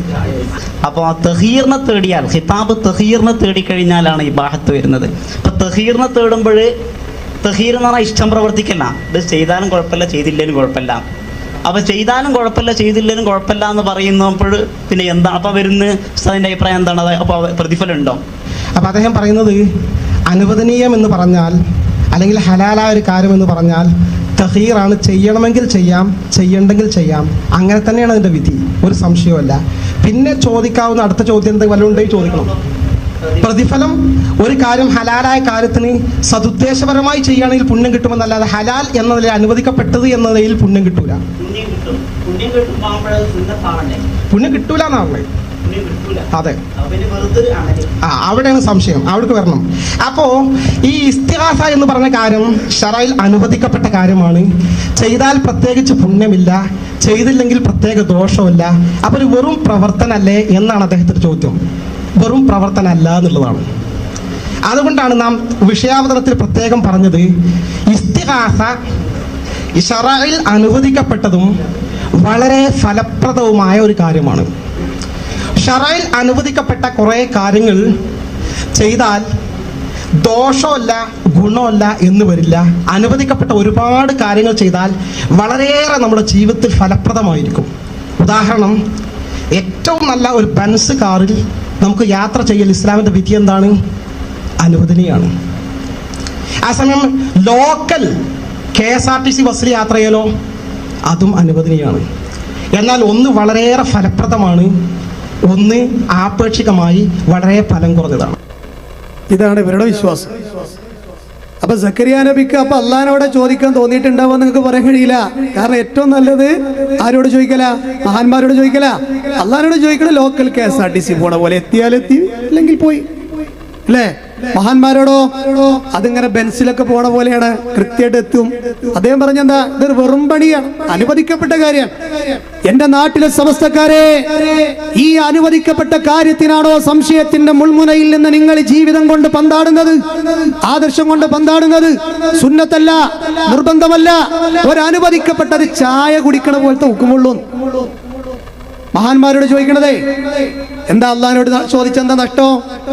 നഷ്ടം എന്താ നിങ്ങള്? ഉസ്താദന്മാർക്ക് ഈ പാവപ്പെട്ട ആളുകളെ ശിർക്കിൽ ഉറപ്പിച്ച് നിർത്തുക എന്നുള്ള നീയത്താക്കി ഇറക്കിക്കാൻ നോക്കൂ. നിങ്ങൾക്ക് സ്ക്രീനിൽ സമ്പൂർണ്ണ മുഹിയുദ്ദീൻ മാല വ്യാഖ്യാനം എന്ന് പറയുന്ന സമസ്ത പണ്ഡിതനായ മുസ്തഫൽ ഫൈസി എഴുതിയ ഒരു ബുക്ക് കാണാം. അതിൽ അദ്ദേഹം പറഞ്ഞെന്താ അറിയോ? മഹാത്മാക്കളെ മാറ്റി നിർത്തി അള്ളാഹുവിനോട് നേരിട്ട് സഹായം ചോദിക്കലാണ് ചോദിക്കുന്നത് നേടാൻ ഏറ്റവും നല്ലത് എന്നുള്ളത് യാതൊരു തെളിവുമില്ല. മറിച്ച് ചോദിക്കുന്നത് നേടാൻ ഏറ്റവും നല്ലത് മഹാത്മാക്കളോട് ചോദിക്കലാണ്. ഏറ്റവും നല്ലത് എന്താണ്? മഹാന്മാരോട് ചോദിക്കലാണ്. കേട്ടില്ലേ? KSRTCന്റെ വിഷയം പറഞ്ഞില്ലേ? അതിന് മറ്റൊരു വേർഷൻ. അപ്പൊ സക്കരിയ നബിക്ക് ഈ ഉസൂല് മനസ്സിലായില്ല. കറാമത്ത് നേരിൽ കണ്ടപ്പോ മറിയം ബീവിയോട് ചോദിക്കല നല്ലതെന്ന് മനസ്സിലായില്ല. അത് നമ്മൾ ആലിമുൽ അല്ലാമമാരായ കുറച്ച് ഫൈസിമാർക്കും സക്കാഫിമാർക്കും ഒക്കെയാണ് മനസ്സിലായത് എന്നാണല്ലോ നമുക്ക് മനസ്സിലാകുന്നത്. തീർന്നില്ല, വഴി പിരിഞ്ഞവർക്ക് എന്ത് പറ്റി? ഹാഷിം നഈമി എഴുതിയ പുസ്തകം സ്ക്രീനിൽ നിങ്ങൾക്ക് കാണാം. അദ്ദേഹം പറയുകയാണ്, റബ്ബിനോട് അതെ മാത്രം പ്രാർത്ഥിക്കുക എന്നുള്ളത് ഇബ്ലീസിന്റെ പ്രമേയമാണ്. അപ്പൊ അള്ളഹാനോട് മാത്രം പ്രാർത്ഥിക്കുന്ന നമ്മളൊക്കെ ആരാണ്? ഇബ്ലീസിന്റെ ആൾക്കാരാണ്. അപ്പൊ ആ ഇബ്ലീസിന്റെ ലിസ്റ്റിൽ നമുക്ക് ചേർക്കാൻ പറ്റിയ ഒരാളെ കൂടി ഞാൻ പറഞ്ഞുതരാം. അമ്പിയാക്കന്മാർ. പരിശുദ്ധ ഖുർആനിൽ എവിടെയും അല്ലാത്തവരുള്ള തേട്ടല്ല. പ്രവാചകൻ സല്ലല്ലാഹു അലൈഹി വസല്ലമയുടെ പഠിപ്പിക്കപ്പെട്ട ദിക്റുകളിലില്ല. അപ്പൊ റബ്ബിനോട് മാത്രം തേടിയ ആ പ്രവാചകന്മാർ ഇബ്ലീസിന്റെ പ്രമേയം പേറിയവരോ? അപ്പൊ ഇതിൽ നിന്ന് നിങ്ങൾ മടങ്ങണം എന്ന് പറയാൻ ഞങ്ങൾ ഇവിടെ സ്റ്റേജ് കെട്ടണ്ടേ? ഇത് കേൾക്കുമ്പോൾ നിങ്ങൾക്ക് നല്ല വേദന ഉണ്ടെങ്കിൽ ഒരു ബൈപ്പാസ് സർജറി ചെയ്യുന്ന ഡോക്ടർക്ക് രോഗിയുടെ ദേഷ്യം ഉണ്ടാവില്ലല്ലോ. ആ മനോഗതിയിലാണ് നിങ്ങളിത് കേൾക്കേണ്ടത് എന്ന് സ്നേഹത്തോടു കൂടി ചോദിക്കുകയാണ്. അപ്പൊ നിങ്ങളെ വാദക്കാരിയല്ല മറിയം ബീവിയും സക്കരിയ നബിയും എന്ന് നമുക്ക് മനസ്സിലായി. മുത്ത റസൂലുള്ളാഹി എന്താ പറഞ്ഞത്? ഖുൽ ഇന്നമാ അദൂ റബ്ബി വലാ ഉശ്രികു ബിഹി അഹദാ. ഞാൻ മഹാന്മാരോട് തേടുന്നവനാണ്, ഞാൻ അമ്പിയാക്കന്മാരോട് തേടുന്നവനാണ് എന്നല്ല പ്രഖ്യാപിക്കുന്നത്. ഇന്നമാ അദൂ റബ്ബി, ഞാൻ എൻ്റെ റബ്ബിനോട് മാത്രമേ തേടുകയുള്ളൂ. വലാ ഉശ്രികു ബിഹി അഹദാ, അവനിൽ ഒന്നിനെയും ഞാൻ പങ്കു ചേർക്കില്ല. സക്കരിയ നബിയിലേക്ക് തിരിച്ചു വരൂ നിങ്ങൾ. റബ്ബി ഇന്നി വഹനൽ അദ്മു മിന്നി വസ്തഗല റഅസു ശൈബാ വലം അകുൻ ബിദുആഇക റബ്ബി ശഖിയാ. എൻ്റെ റബ്ബേ, എൻ്റെ എല്ലുകളൊക്കെ ബലം കുറഞ്ഞു പോയി എന്നാലും, എൻ്റെ മുടികളെല്ലാം ജരാനരകൾ ബാധിച്ചു എന്നാലും നിന്നോട് പ്രാർത്ഥിച്ച് ഞാൻ ആശയറ്റവനല്ല. അശന്നഈമയുടെ വാദപ്രകാരം മഹാനായ സക്കരിയ നബി പുത്തംവാദിയാണ്. പ്രിയപ്പെട്ടവരെ, വിശുദ്ധ ഖുർആനിന്റെ ആശയത്തിന് തീർത്തും ഘടകവിരുദ്ധമാണ് നമ്മുടെ നാട്ടിലെ സമസ്ത വിഭാഗം സമൂഹത്തെ പഠിപ്പിക്കുന്ന തൗഹീദ് എന്നാണ് ഇത്ര സമയം നമ്മൾ സംസാരിച്ചത്. അള്ളാഹുവിന്റെ ഖുർആനിലൊരു വചനം ശരിക്കും നെഞ്ചു പടച്ചു. വല്ലാഹിയാണ് പറയുന്നത്. അള്ളാഹുവിന്റെ അടുക്കലേക്ക് മാത്രം തിരിയേണ്ട തേട്ടങ്ങൾ അവന്റെ അവന്റെ സൃഷ്ടികളിലേക്ക് തിരിഞ്ഞു കഴിഞ്ഞാൽ, റബ്ബല്ലാത്തവരിലേക്ക് തിരിഞ്ഞു കഴിഞ്ഞാൽ അവനേക്കാൾ വഴിപിഴച്ചവൻ ആരുണ്ട് എന്ന് അള്ളാഹുവിന്റെ ഖുർആൻ ചോദിക്കുന്നില്ല. വമയ്യ അദല്ലു മിമ്മൻ യദ്ഉ മിൻ ദൂനില്ലാഹ് എന്ന വിശുദ്ധ ഖുർആനിന്റെ ചോദ്യമാണ്. അതാണ് നബി കരീം സല്ലല്ലാഹു അലൈഹി വസല്ലം പറഞ്ഞത്. യകൂനു ഫീ ആഖിരിസ് സമാൻ ദജ്ജാലൂന കദ്ദാബൂൻ. ദജ്ജാലീങ്ങളായ കളവ് പറയുന്ന ആളുകൾ ആഖിറുസ്സമാനിന്റെ കാലഘട്ടത്തിൽ കടന്നു വരും. നിങ്ങളോ നിങ്ങളുടെ പിതാക്കന്മാരോ അയിമ്മത്തോ കേൾക്കാത്ത പുത്തൻ വാദങ്ങളുമായി അവർ വരും. അതുകൊണ്ട് സ്വാഗത ഭാഷകന്റെ ആ പോയിന്റിൽ നിന്നാണ് ഞാൻ ഇങ്ങനെ വന്നത്. സ്വാഗതം പറഞ്ഞ ബഹുമാന്യ ദേഹമേ, നിങ്ങൾ പറഞ്ഞ ആ സംരക്ഷണ കവചമായ തൗഹീദ് എവിടെ? അത് നിങ്ങളുടെ കൈകളിൽ നിന്ന് നഷ്ടപ്പെട്ടിട്ടുണ്ട്. അതുകൊണ്ട് നിങ്ങൾ സത്യത്തിലേക്ക് വരൂ, മുജാഹിദ് പ്രസ്ഥാനത്തിലേക്ക് വരൂ എന്ന് വിളിക്കാൻ ഞങ്ങൾ ആരുമല്ല. നിങ്ങൾ ഖുർആനിലേക്ക്, സുന്നത്തിലേക്ക്, അയിമ്മത്ത് അതിനെ മനസ്സിലാക്കിയ രീതിയിലേക്ക് കടന്നു വരൂ എന്നാണ് ഞങ്ങൾക്ക് നിങ്ങളോട് പറയാനുള്ളത്. ഇനി ഇത്തരം വാദങ്ങളുമായി നവീനവാദക്കാരായ ആളുകൾ വന്നാൽ എന്ത് ചെയ്യണം, ഈ പുതിയ പുതിയ നവീനവാദങ്ങളൊക്കെ വന്നാൽ എന്താ ചെയ്യേണ്ടതെന്നും അതേ ഉസ്താദ് ഇവിടെ പറഞ്ഞു വെച്ചിട്ടുണ്ട്. പലതും ഈ ലോകത്തുനിന്ന് ഇവിടെ പറഞ്ഞു പോയത് നിങ്ങളുടെ ഇടയിൽ അഭിപ്രായ വ്യത്യാസങ്ങളും പുതിയ നവീനവാദക്കാരും പലതും പറഞ്ഞുകൊണ്ട് നിങ്ങളുടെ ഈ മാന്യത്തിനെ ചൂഷണം ചെയ്യുന്ന സമയത്ത് നിങ്ങൾ എന്ത് ചെയ്യണം? ഫലൈക്കും ബിസുന്നത്തി, എൻ്റെ സുന്നത്തിനെ നിങ്ങൾ മുറുകെ പിടിച്ച് ജീവിക്കണം. പോരാ, വസുന്നത്തിൽ ഖുലഫാഇർ റാഷിദീനൽ മഹ്ദിയീൻ, മഹ്ദിയീങ്ങളായ മഹാന്മാരായ അബൂബക്കർ സിദ്ദീഖ് റളിയല്ലാഹു അൻഹു, ഉമറുൽ ഫാറൂഖ് റളിയല്ലാഹു അൻഹു, ഉസ്മാൻ റളിയല്ലാഹു അൻഹു, അലി റളിയല്ലാഹു അൻഹു, ഇവരുടെയും ചര്യ നിങ്ങൾ മുറുകെ പിടിച്ച് ജീവിക്കണമെന്നും മഹാനായ നബി സല്ലല്ലാഹു അലൈഹി വസല്ലം തങ്ങൾ പറഞ്ഞു. എൻ്റെ സുന്നത്ത് മാത്രമെന്ന് പറഞ്ഞിട്ടില്ല. അവിടെ നബി സല്ലല്ലാഹു ഇതാണ്. അപ്പൊ എന്റെ സുന്നത്തും എന്റെ ഖുലഫായിങ്ങളെ സുന്നത്തും നിങ്ങൾ പിൻപറ്റണം എന്ന ഉസ്താദ് പറയുന്നത് സംസാരത്തിലേ ഉള്ളൂ, നിങ്ങളുടെ ജീവിതത്തിലില്ല. എവിടെയാണ് പ്രവാചക സ്വല്ലല്ലാഹു അലൈഹി വസല്ലം സുന്നത്തിൽ നിങ്ങൾ ഈ വഴി തലതിരിഞ്ഞ തൗഹീദ് തെളിവുള്ളത്? അതുപോലെ തന്നെ അവിടുത്തെ 4 ഖലീഫമാർ, അതാണല്ലോ ഖുലഫാഉർ റാഷിദീങ്ങൾ, അവരുടെ ജീവിതത്തിൽ ഇതിന് തെളിവുണ്ടോ? അപ്പൊ സംസാരത്തിൽ മാത്രം ഉണ്ടായ പോരാ, അത് ജീവിതത്തിൽ പകർത്തണം. അല്ല എങ്കിൽ നിങ്ങളുടെ വിശ്വാസാദർശങ്ങൾ പ്രമാണബദ്ധമാണെന്ന് തെളിയിക്കാൻ നിങ്ങൾക്ക് ഇനിയും അവസരങ്ങളുണ്ട് എന്ന് സ്നേഹത്തോടു കൂടി ഉണർത്തുകയാണ്, അല്ലേ? മാത്രമല്ല സഹോദരങ്ങളെ, ഇവിടെ ഒരാൾ ഖബറിൽ നിങ്ങൾക്ക് ഇത്തരം കാര്യങ്ങൾക്ക് പറയാനുള്ള തെളിവെന്താ? ഈ തലതിരിഞ്ഞ തൗഹീദിന് ഇവർക്ക് പറയാനുള്ള തെളിവെന്താ? ഏതോ ഒരാൾ ഖബറിൽ പോയി ഇന്ന ഹോജ പറഞ്ഞു, ഇന്ന കിതാബിലുണ്ട്, ഇന്ന മഹാൻ പറഞ്ഞു, അതുപോലെ തന്നെ ഇന്ന കിതാബിൽ ഇന്നൊരു കഥയുണ്ട്, ഇന്നൊരു ശിക്കായത്തുണ്ട്, ഇന്നൊരു ഹിക്കായത്തുണ്ട് എന്നൊക്കെ പറഞ്ഞിട്ടല്ലേ പറയാറുള്ളത്. അല്ലാതെ സഹോദരങ്ങളെ പ്രമാണബദ്ധമായി തെളിയിക്കാൻ അവർക്ക് സാധിച്ചിട്ടില്ല. അപ്പോ പ്രസംഗത്തിൽ ഇങ്ങനെ പറഞ്ഞാൽ പോരാ, എന്ത് മുൻഗാമികളെ ആദർശം പിൻപറ്റണം, ഹബീബായ പ്രവാചകന്റെ പാത പിൻപറ്റണം എന്ന് പറഞ്ഞാൽ പോരാ, ആ പാതയിൽ ഉണ്ട് എന്ന് ഉറപ്പിക്കണം. ഇനി നിങ്ങൾക്ക് ഞാനൊരു മഹാസത്യം പറഞ്ഞുതരാം. സ്ക്രീനിലേക്ക് നോക്കിയാൽ നിങ്ങൾക്ക് ഒരു കിതാബ് കാണാം. ആ കിതാബിന്റെ പേരെന്താ? മിസ്ബാഹുൽ വലാം എന്നാണ് ആ കിതാബിന്റെ പേര്. ഈ കിതാബ് ആരെഴുതിയതാണെന്ന് അറിയുമോ? മിസ്ബാഹുൽ വലാം അൽ മുസ്തഗീഥീന ബിഖൈറിൽ അനാം അലൈഹി സ്വലാത്തു വസ്സലാം ഫിൽ യഖ്ലതി വൽ മനാം. ഹിജ്റ 700കളിലാണ് ഇസ്തിഹാസക്കുള്ള വാദം തന്നെ കടന്നു വന്നിട്ടുള്ളത്. അപ്പൊ പറയൂ, ആരാ പുത്തൻവാദികള്? 3 തലമുറകളിൽ നിങ്ങളെ ഈ ഇസ്തിഹാസക്ക് തെളിവില്ല. അയിമ്മത്തിന്റെ ഗ്രന്ഥങ്ങളിലില്ല, ഖുർആനിൽ ഏതായാലും ഇല്ല, സുന്നത്തിൽ എന്തായാലും ഇല്ല, അയിമ്മത്തിന്റെ കിതാബിൽ എന്തായാലും ഇല്ല. പിന്നെ ഈ ഗ്രന്ഥത്തിലാണ് ആദ്യമായി ഇസ്തിഹാസക്ക് തെളിവായി കൊണ്ടുവന്നത്. ഈ ഗ്രന്ഥം എഴുതിയ പണ്ഡിതനാരാൻ? അതെ, നുഅ്മാൻ അൽ മറാഖിശി എന്ന് പറയുന്ന പണ്ഡിതനാൻ. അദ്ദേഹം ആ ഗ്രന്ഥത്തിന്റെ സ്റ്റാർട്ടിങ്ങിൽ പറയുന്നുണ്ട്. എന്താ പറയുന്നതെന്നറിയോ? അള്ളാഹുവിനോട് തേടി അതിന് ഉത്തരം കിട്ടി, അതാണ് ഏറ്റവും നല്ലത് എന്ന് തെളിയിക്കുന്ന ധാരാളം ഗ്രന്ഥങ്ങളുണ്ട്. എന്താ പറഞ്ഞത്? അള്ളാഹിനോട് തേടി ഉത്തരം കിട്ടി, അതാണ് ഏറ്റവും നല്ലത് എന്ന് തെളിയിക്കുന്ന ധാരാളം ഗ്രന്ഥങ്ങളുണ്ട്. എന്നാൽ പ്രവാചകനോട് ഇസ്തിഹാസ ചെയ്ത, ഉത്തരം കിട്ടിയ തെളിവുകൾ ശേഖരിച്ച ഒരു കിതാബുമില്ല. അതുകൊണ്ട് ആ സങ്കടം തീർക്കാൻ അദ്ദേഹം എഴുതിയ കിതാബാണ് മിസ്ബാഹുൽ വലാം. ഈ ഗ്രന്ഥത്തിലാണ് സഹോദരങ്ങളെ മുസ്ലിയാക്കന്മാർ തെളിവ് കൊണ്ടുവരാറുള്ളത്. ഹിജ്റ 700 വരെ ഇസ്തിഹാസ എന്ന് പറയുന്ന ഈ തലതിരിഞ്ഞ വാദത്തിന് ആരും തെളിവുദ്ധരിച്ചിട്ടില്ല. ഉണ്ടെങ്കിൽ വഹാബ് സഖാഫി നിങ്ങൾക്ക് തെളിയിക്കാൻ ധൈര്യമുണ്ടോ എന്ന് ചോദിക്കില്ല. നിങ്ങൾക്ക് ധൈര്യം ഇല്ലാന്ന് ഞങ്ങൾക്ക് മനസ്സിലായിക്കണേ. നിങ്ങൾക്ക് ഉദ്ധരിക്കാൻ കഴിയോ എങ്കിൽ നിങ്ങൾ ഉദ്ധരിക്കണം. അതുപോലെ തന്നെ അജ്മൽ ഫൈസി, നിങ്ങളെ സംസാരമൊക്കെ എനിക്ക് ഭയങ്കര ഇഷ്ടമായി. നിങ്ങളൊരു പാവ മനുഷ്യനാ. പക്ഷേ നിങ്ങളെ കുറെ ക്ലിപ്പോടെ വരുന്നുണ്ട്. അപ്പൊ ഒന്ന് വിചാരിക്കരുത്. കാരണം നിങ്ങളിവിടെ കുറെ എന്താ പറയാ കളവുകൾ പറഞ്ഞു വെച്ചിട്ടുണ്ട്. അപ്പൊ നിങ്ങൾക്ക് പറയാൻ കഴിയും, മിസ്ബാഹുൽ വലാം എന്ന് പറയുന്ന നുഅ്മാൻ അൽ മറാഖിശിയുടെ മുമ്പ് ഇസ്തിഹാസക്ക് തെളിവുദ്ധരിച്ച അയിമ്മത്തിലെ ഒരു പണ്ഡിതൻ തെളിയിക്കാൻ നിങ്ങൾക്ക് സാധ്യമാണോ എന്ന് സ്നേഹത്തോടു കൂടി നിങ്ങളോട് ഈ ഉള്ളവൻ ചോദിക്കാൻ ആഗ്രഹിക്കാൻ. ഇതെന്നാണ് ഉസ്താദന്മാരൊക്കെ തെളിവ് കൊണ്ടത്. ഉസ്താദന്മാർ ഇസ്തിഹാസക്കുള്ള തെളിവ് കൊണ്ടത് ഈ കിതാബ് എന്ന് പെറുക്കിയിട്ടാണ്. ഇവര് പറയാറില്ലേ, ഇസ്തിഹാസയെ ആദ്യമായി എതിർത്തത് ഇബ്നു തൈമിയ്യയാണ്.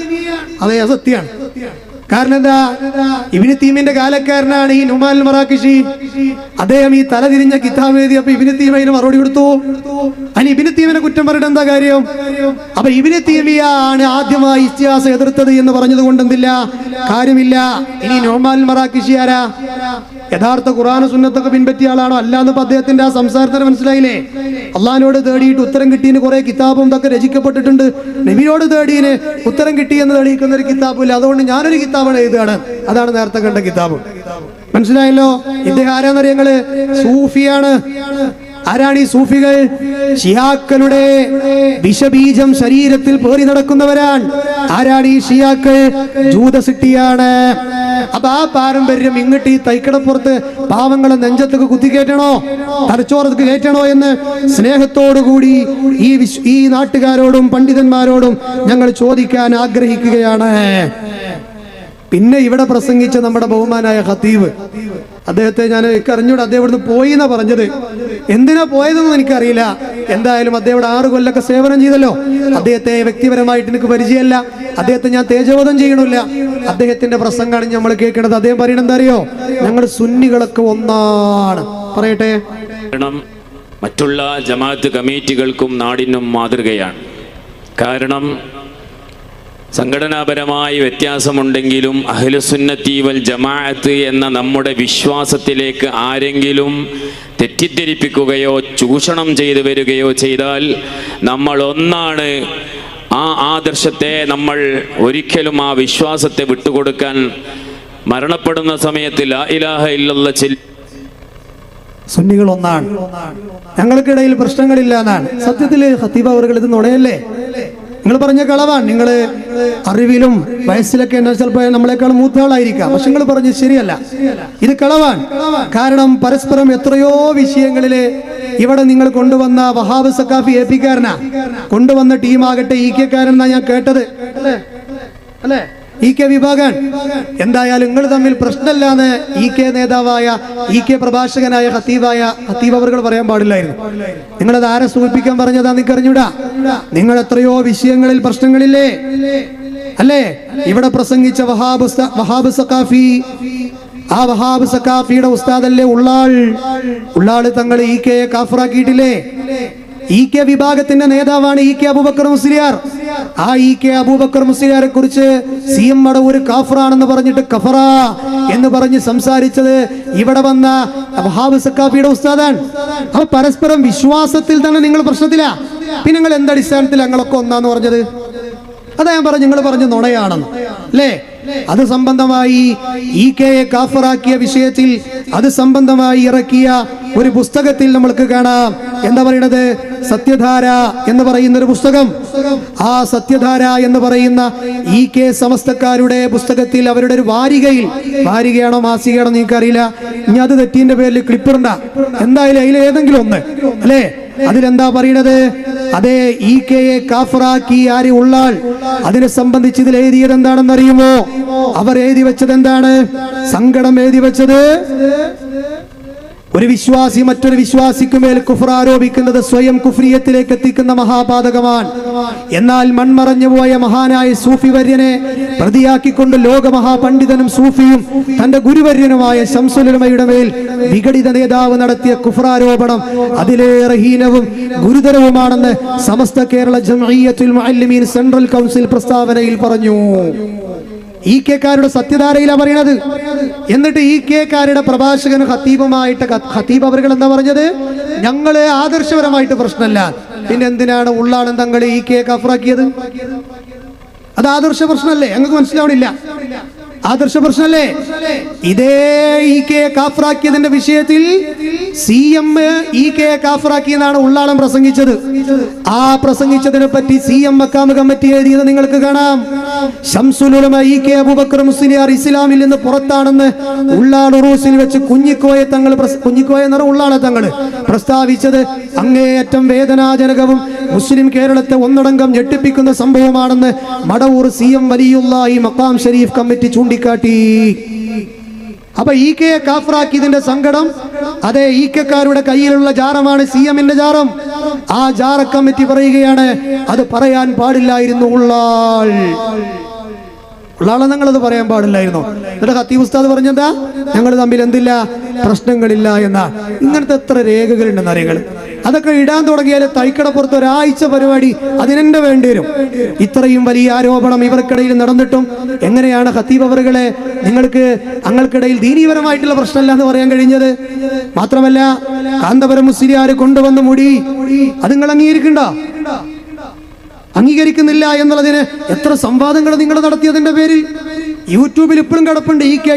ഇ കെ വിഭാഗവും AP വിഭാഗവും അതെ AP കൊണ്ടുവന്ന മുടി തെറ്റാണെന്ന് പറയുന്ന എത്ര സംവാദങ്ങളുണ്ട്, ഖണ്ഡനങ്ങളുണ്ട്, മണ്ഡനങ്ങളുണ്ട്. ഇവിടെ പ്രസംഗിച്ച വഹാബ് സഖാഫി തന്നെ മുടിയുടെ വിഷയത്തിൽ ഇ കെക്കാർക്കെതിരെ ആഞ്ഞടിച്ചിട്ടില്ലേ?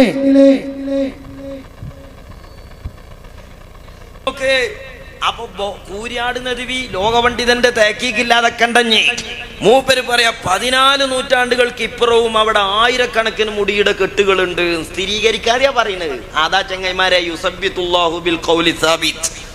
സുബൂത്തായി ഹഖ് പറയാൻ മുഅ്മിനീങ്ങൾ സന്നദ്ധമാകണം. അല്ലാഹു നിങ്ങൾക്കും ഞങ്ങൾക്കൊക്കെ ഈമാൻ വർദ്ധിപ്പിച്ചേ. അതൊന്ന് കേട്ടോളി. ഏകദേശം 3 ആഴ്ച മുൻപാണ് എൻ്റെ ഒരു പ്രസ്താവന പത്രങ്ങളിൽ വന്നത്. അതായത് മൗലിദാഘോഷം നബിദിനാഘോഷം ലോകരാഷ്ട്രങ്ങളിൽ എന്ന ദാറുൽ ഹുദായിൽ നിന്ന് പ്രസിദ്ധീകരിക്കപ്പെടുന്ന ഒരു പുസ്തകത്തിന്റെ പ്രസാധനം കോഴിക്കോട് പ്രസ് ക്ലബിലുണ്ടായിരുന്നു. റബീഉൽ അവ്വൽ അവസാനം. അന്ന് ഞാൻ ഇതിനെ സംബന്ധിച്ചൊരു പരാമർശം നടത്തിയത് പത്രങ്ങളിൽ വന്നു. വലിയ വാർത്തയായി പല ആളുകളും വിളിച്ച് ഭീഷണിപ്പെടുത്താനൊക്കെ തുടങ്ങി. അന്ന് ആ പ്രസ്താവനക്ക് എനിക്ക് പ്രചോദകമായത് ഈ തിരുകേശങ്ങളുടെ ആധിക്യം ഒന്ന് മാത്രമായിരുന്നു. ആയിരക്കണക്കിന് മുടികൾ കയ്യിലുണ്ട് എന്ന് അവകാശപ്പെടുന്ന ഒരാൾ അതിൽ നിന്നൊരു കഷ്ണം കേരളത്തിലെ ഒരാൾക്ക് നൽകി എന്നതായിരുന്നു വാർത്ത. അപ്പൊ ആയിരക്കണക്കിന് മുടി അവിടെ ഉണ്ട് എന്ന് ജാലിയ വാലന്റെ അടുത്ത് പോയി വരുന്നതിന്റെ മുമ്പ് ബലു എത്ര വട്ടാ പറഞ്ഞത്? അങ്ങനെ പറഞ്ഞത് കേട്ടിട്ട് ആ പത്രക്കാർ ചോദിച്ചത് ആ മുടി ആയിക്കോളുന്നില്ലല്ലോ ഈ മുടി. അപ്പോഴാ അമ്പലക്കടവ് പറയുന്നത് അതിനവിടെ വേറെ മുടി ഉണ്ട് എന്നുള്ളത് സ്ഥിരീകരിക്കപ്പെടണം. ആ ഒന്നും കൂടി കേട്ടോളൂ. സ്ഥിരീകരിക്കപ്പെടാതെ ആയിരക്കണക്കിന് മുടിക്കെട്ടുണ്ടെന്ന് പറഞ്ഞ മുസ്ലിംമാരെ ആയിരക്കണക്കിന് മുടിയുടെ കെട്ടുകൾ ഫ്ലക്സ് ബോർഡിൽ വലുതാക്കി ചിത്രീകരിച്ച് ഹബീബിന്റെ ആസാറുകളെ പരിഹസിച്ചവരെ സമുദായത്തോട് പറയും. കോട്ടക്കണക്കിന് പറയല ഇസ്ലാമിന്റെ. എത്ര കള്ളമാണ് നിങ്ങൾ പറഞ്ഞത്. ഷഹർ മുബാറക്കിന്റെ നാൾ വഴികൾ അല്ലേ, വിവാദമുടിയുടെ നാൾ വഴികളല്ലേ നിങ്ങൾ പറയുന്നത്? കേട്ടോ, വിവാദ രോഗികളുടെ നാൾ വഴികൾ, വിവാദങ്ങൾ ഉണ്ടാക്കി നിങ്ങൾ ഈ ഇവിടെ EK വിഭാഗം കൊണ്ടുവന്ന വഹാബ് സക്കാഫിയാണ് ഇപ്പൊ EKക്കാർക്കെതിരെ മുമ്പ് പറഞ്ഞതാ. ഇത് തിരുത്തിയിട്ടുണ്ടെങ്കിൽ ഞങ്ങൾ പിൻവലിക്കാം. മുടിയുടെ വിഷയം നിങ്ങൾ പരസ്പരം തീരുമാനിക്കണോ? കാന്തപുരം കൊണ്ടുവന്ന മുടി EK വിഭാഗം അംഗീകരിച്ചോ? ഞങ്ങൾ ഇതുവരെ ഇവിടെ പ്രസ്താവന വായിച്ചിട്ടില്ല.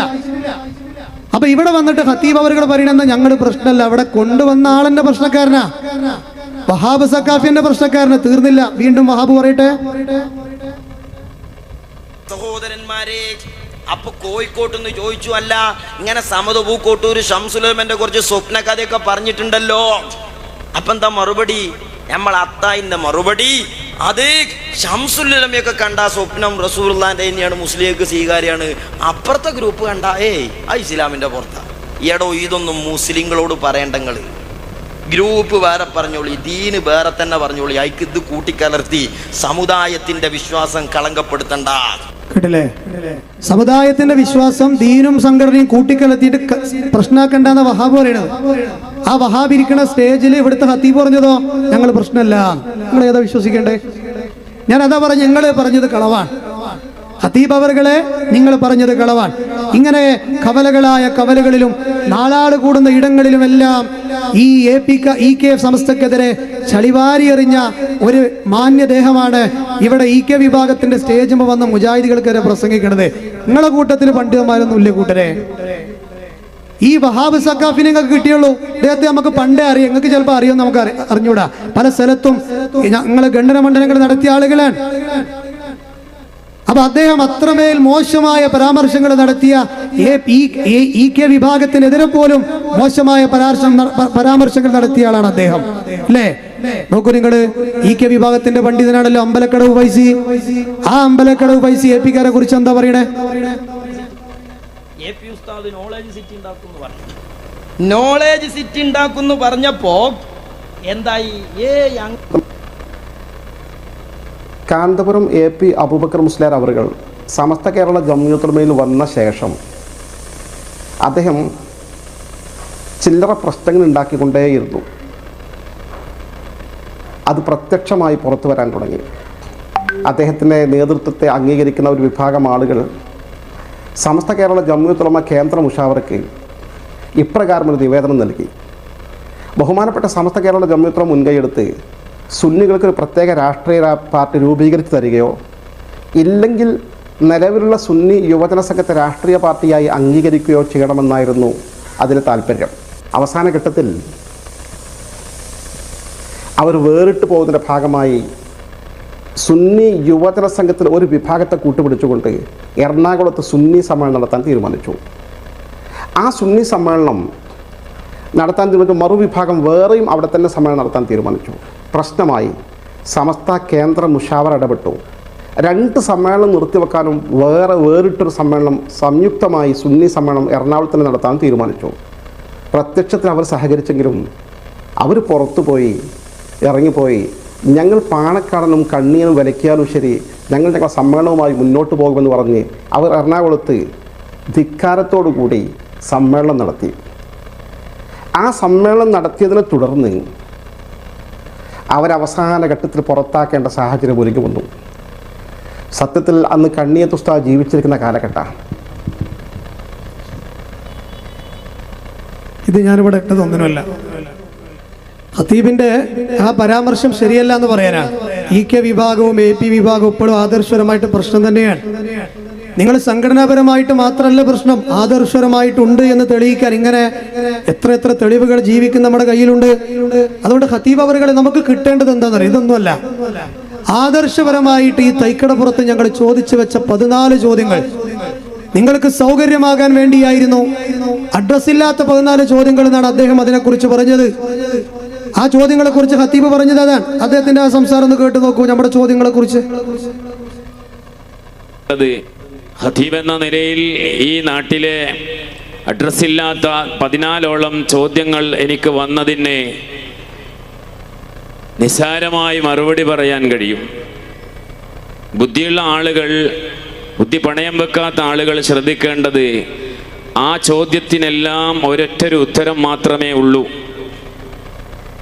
700 വർഷമായി തുടങ്ങിയിട്ട്, 400 വർഷമായി തുടങ്ങിയിട്ട്, 20 ദിവസമായി തുടങ്ങിയിട്ട് എന്നേ അഹ്ലുസുന്നത്തി വൽ ജമാഅത്തിന്റെ ആശയ ആദർശങ്ങളെ കളിയാക്കുന്ന ആളുകൾ ഒരു കാര്യം മാത്രമേ ഓർമ്മപ്പെടുത്തുന്നുള്ളൂ: കുല്ലു ബിദ്അത്തിൻ ളലാല, എല്ലാ പുതിയതും പിഴച്ചതാണ് എന്ന് പറയുന്ന അറബിക്ക്, അതിൻ്റെ അറബിക്ക് ബുക്ക് നോക്കി, പുസ്തകം നോക്കി അർത്ഥം വെക്കുന്നത് കൊണ്ടാണ് നിങ്ങളുടെ അടിസ്ഥാനപരമായ തത്വങ്ങളിൽ പിഴച്ചു പോയത്.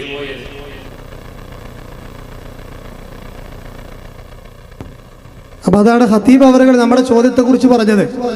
അവർക്ക് സൗകര്യമാകാൻ വേണ്ടി നമ്മൾ എഴുതിയിട്ട് അയച്ചു കൊടുത്തിരുന്നു. പിന്നെ അഡ്രസ്സില്ലാത്ത ചോദ്യം അഡ്രസ്സില്ലാത്ത ചോദ്യമല്ല, അതിന്റെ താഴെ wisdom Islamic organisation Thaikkadappuram unit എന്ന് എഴുതിയിരുന്നു. അഡ്രസ് ഉള്ളതാണ്, ഞങ്ങൾ ആധികാരികമായി എഴുതിയ ചോദ്യങ്ങളാണ്. അദ്ദേഹം പറഞ്ഞെന്താ, വളരെ നിസ്സാരമായിട്ട് 14 ചോദ്യത്തിന് മറുപടി പറയാൻ കഴിയും. അവിടെ സംസാരിച്ച അജ്മൽ ഫൈസി പറഞ്ഞതോ, ഖുർആൻ എന്തൊക്കെയോ പ്രസംഗിച്ചല്ലോ. ഞാൻ ആ പ്രസംഗം മുഴുവൻ കേട്ടു. എന്തൊക്കെയാണ് പ്രസംഗിച്ചത്? പരിശുദ്ധമായ സുന്നത്ത് ജമാഅത്തിന്റെ ആശയം, അല്ലാഹുവിന്റെ പരിശുദ്ധമായ ഖുർആൻ പഠിപ്പിച്ച, അല്ലാഹുവിന്റെ പരിശുദ്ധമായ ഖുർആൻ പഠിപ്പിച്ച, സ്വഹീഹായ ഹദീസുകൾ പഠിപ്പിച്ച ആശയത്തിന് വിരുദ്ധമായി എന്തൊക്കെയോ തട്ടിവിടുകയാണ് പ്രഭാഷണത്തിൽ ചെയ്തത്. എല്ലാ വിഷയങ്ങളും ഇവിടെ പറയാൻ കഴിയില്ല. അതിന് ദിവസങ്ങളെടുത്ത്, അതിൽ പരാമർശിച്ച, അതിൽ പറഞ്ഞ ഓരോ കാര്യങ്ങളും ദിവസങ്ങളെടുത്ത് സംസാരിക്കേണ്ടതാണ്. ദിവസങ്ങളെടുത്ത് സംസാരിക്കേണ്ട. ഖത്തീബ് പറഞ്ഞെന്താ, നിസ്സാരം, ഇതിലേതാ ശരി എന്നുള്ളത് നിങ്ങൾ രണ്ടാളൊന്ന് സംസാരിച്ച് തീർക്കണം. അപ്പൊ എനിക്കിത് കേട്ടപ്പോൾ കൺഫ്യൂഷൻ ആയി, ഇതിലേതാ ശരി എന്നുള്ളത് അല്ലേ. എന്തായാലും ഇരിക്കട്ടെ. ഇവിടെ ഈ നിസ്സാരമായിട്ട് തെളിവ് പറയാൻ കഴിയുന്ന ആളല്ലോ നമ്മളെ 14 ചോദ്യത്തിന് ഖത്തീബ് ഉസ്താദിന്. എന്താണ് ആ മറുപടി? ആ നിസ്സാരമായ മറുപടി ഒന്ന് കേട്ടോക്കാം നമുക്ക്. എല്ലാ 14 ചോദ്യങ്ങൾക്കുള്ള ഉത്തരം ആവർത്തിച്ച് ഇത് കേൾക്കുമ്പോൾ നിങ്ങൾക്ക് മനസ്സിലാക്കാൻ കഴിയും. എങ്ങനെയാണ് അതിന് ഖാസായ ഹദീസ് മുസ്ലിമിൽ പറയുന്നത്, മൻ സന്ന ഫിൽ ഇസ്ലാമി സുന്നത്തൻ ഹസന. ഏതെങ്കിലും ഒരാൾ ഇന്ന് ഈ സമയം ഞായറാഴ്ച ദിവസം 15-ാം തീയതി ഫെബ്രുവരി, ഇന്ന് ഒരാൾ നല്ലൊരു കാര്യം ചെയ്താൽ, ഒരു നല്ല നടപടി ഒരാൾ തുടങ്ങിയാൽ, എന്നാൽ അയാൾക്കതിൻ്റെ കൂലിയും അതിനെ തുടർന്ന് ആണ്ടായി, ചാവടിയന്തരമായി, മാലകളായി, മൗലീദുകളായി, റാത്തീബുകളായി, സ്വലാത്ത് മജ്ലിസുകളായി ഒരു കുട്ടി ജനിച്ചത് മുതൽ മരണം വരെയുള്ള ഒട്ടനവധി ബിദ്അത്തുകളും അതുപോലെ തന്നെ റാത്തീബുകളും അതുപോലെ തന്നെ കുത്തറാത്തീബുകളും ന്യായീകരിക്കാനുള്ള തെളിവ് നിസ്സാരമായി ഖത്തീബ് അവറുകൾ പറഞ്ഞത് എന്താണ്? മൻ സന്ന ഫിൽ ഇസ്ലാമി സുന്നത്തൻ ഹസന. ഇസ്ലാമിൽ ആരെങ്കിലും ഒരു സുന്നത്ത് നടപ്പിലാക്കിയാൽ ഫലഹു അജ്റുഹാ വ അജ്റു മൻ അമില ബിഹാ ബഅദഹു എന്നാണ് സ്വഹീഹ് മുസ്ലിമിലെ ഹദീസാണ്. അത് ഓതിയ ഹദീസ് ഉള്ളതാ. പക്ഷേ അദ്ദേഹം അതിനെ ഉദ്ദേശിച്ച ഉരീദു ബിഹാ അൽ ബാത്തിൽ. ഖവാരിജികളെ കുറിച്ച് മഹാനായ അലി ഇബ്നു അബീ താലിബ് റളിയല്ലാഹു പറഞ്ഞില്ലേ, ഖവാരിജികൾ ഓതിയ ആയത്തുള്ളതാ, പക്ഷേ വെച്ച വ്യാഖ്യാനം ബാത്തിൽ ഉള്ള ഹദീസാണ്. ഇസ്ലാമിൽ ഒരു സുന്നത്ത് നടപ്പിലാക്കിയാൽ അത് കൊണ്ടുവന്നവന് പ്രതിഫലമുണ്ട്. ഹദീസിൽ ബാക്കിയുണ്ട്, ഒരു ചീത്ത നടപടി കൊണ്ടുവന്നാൽ അതിന്റെ ശിക്ഷയുണ്ട്. ഞാൻ ഈ ഖത്തീബ് അവറുകളോട് ചോദിക്കുകയാണ്, അദ്ദേഹത്തിന് ആരെങ്കിലും ഈ ക്ലിപ്പൊന്ന് മുറിച്ച് അയച്ചു കൊടുക്കണം.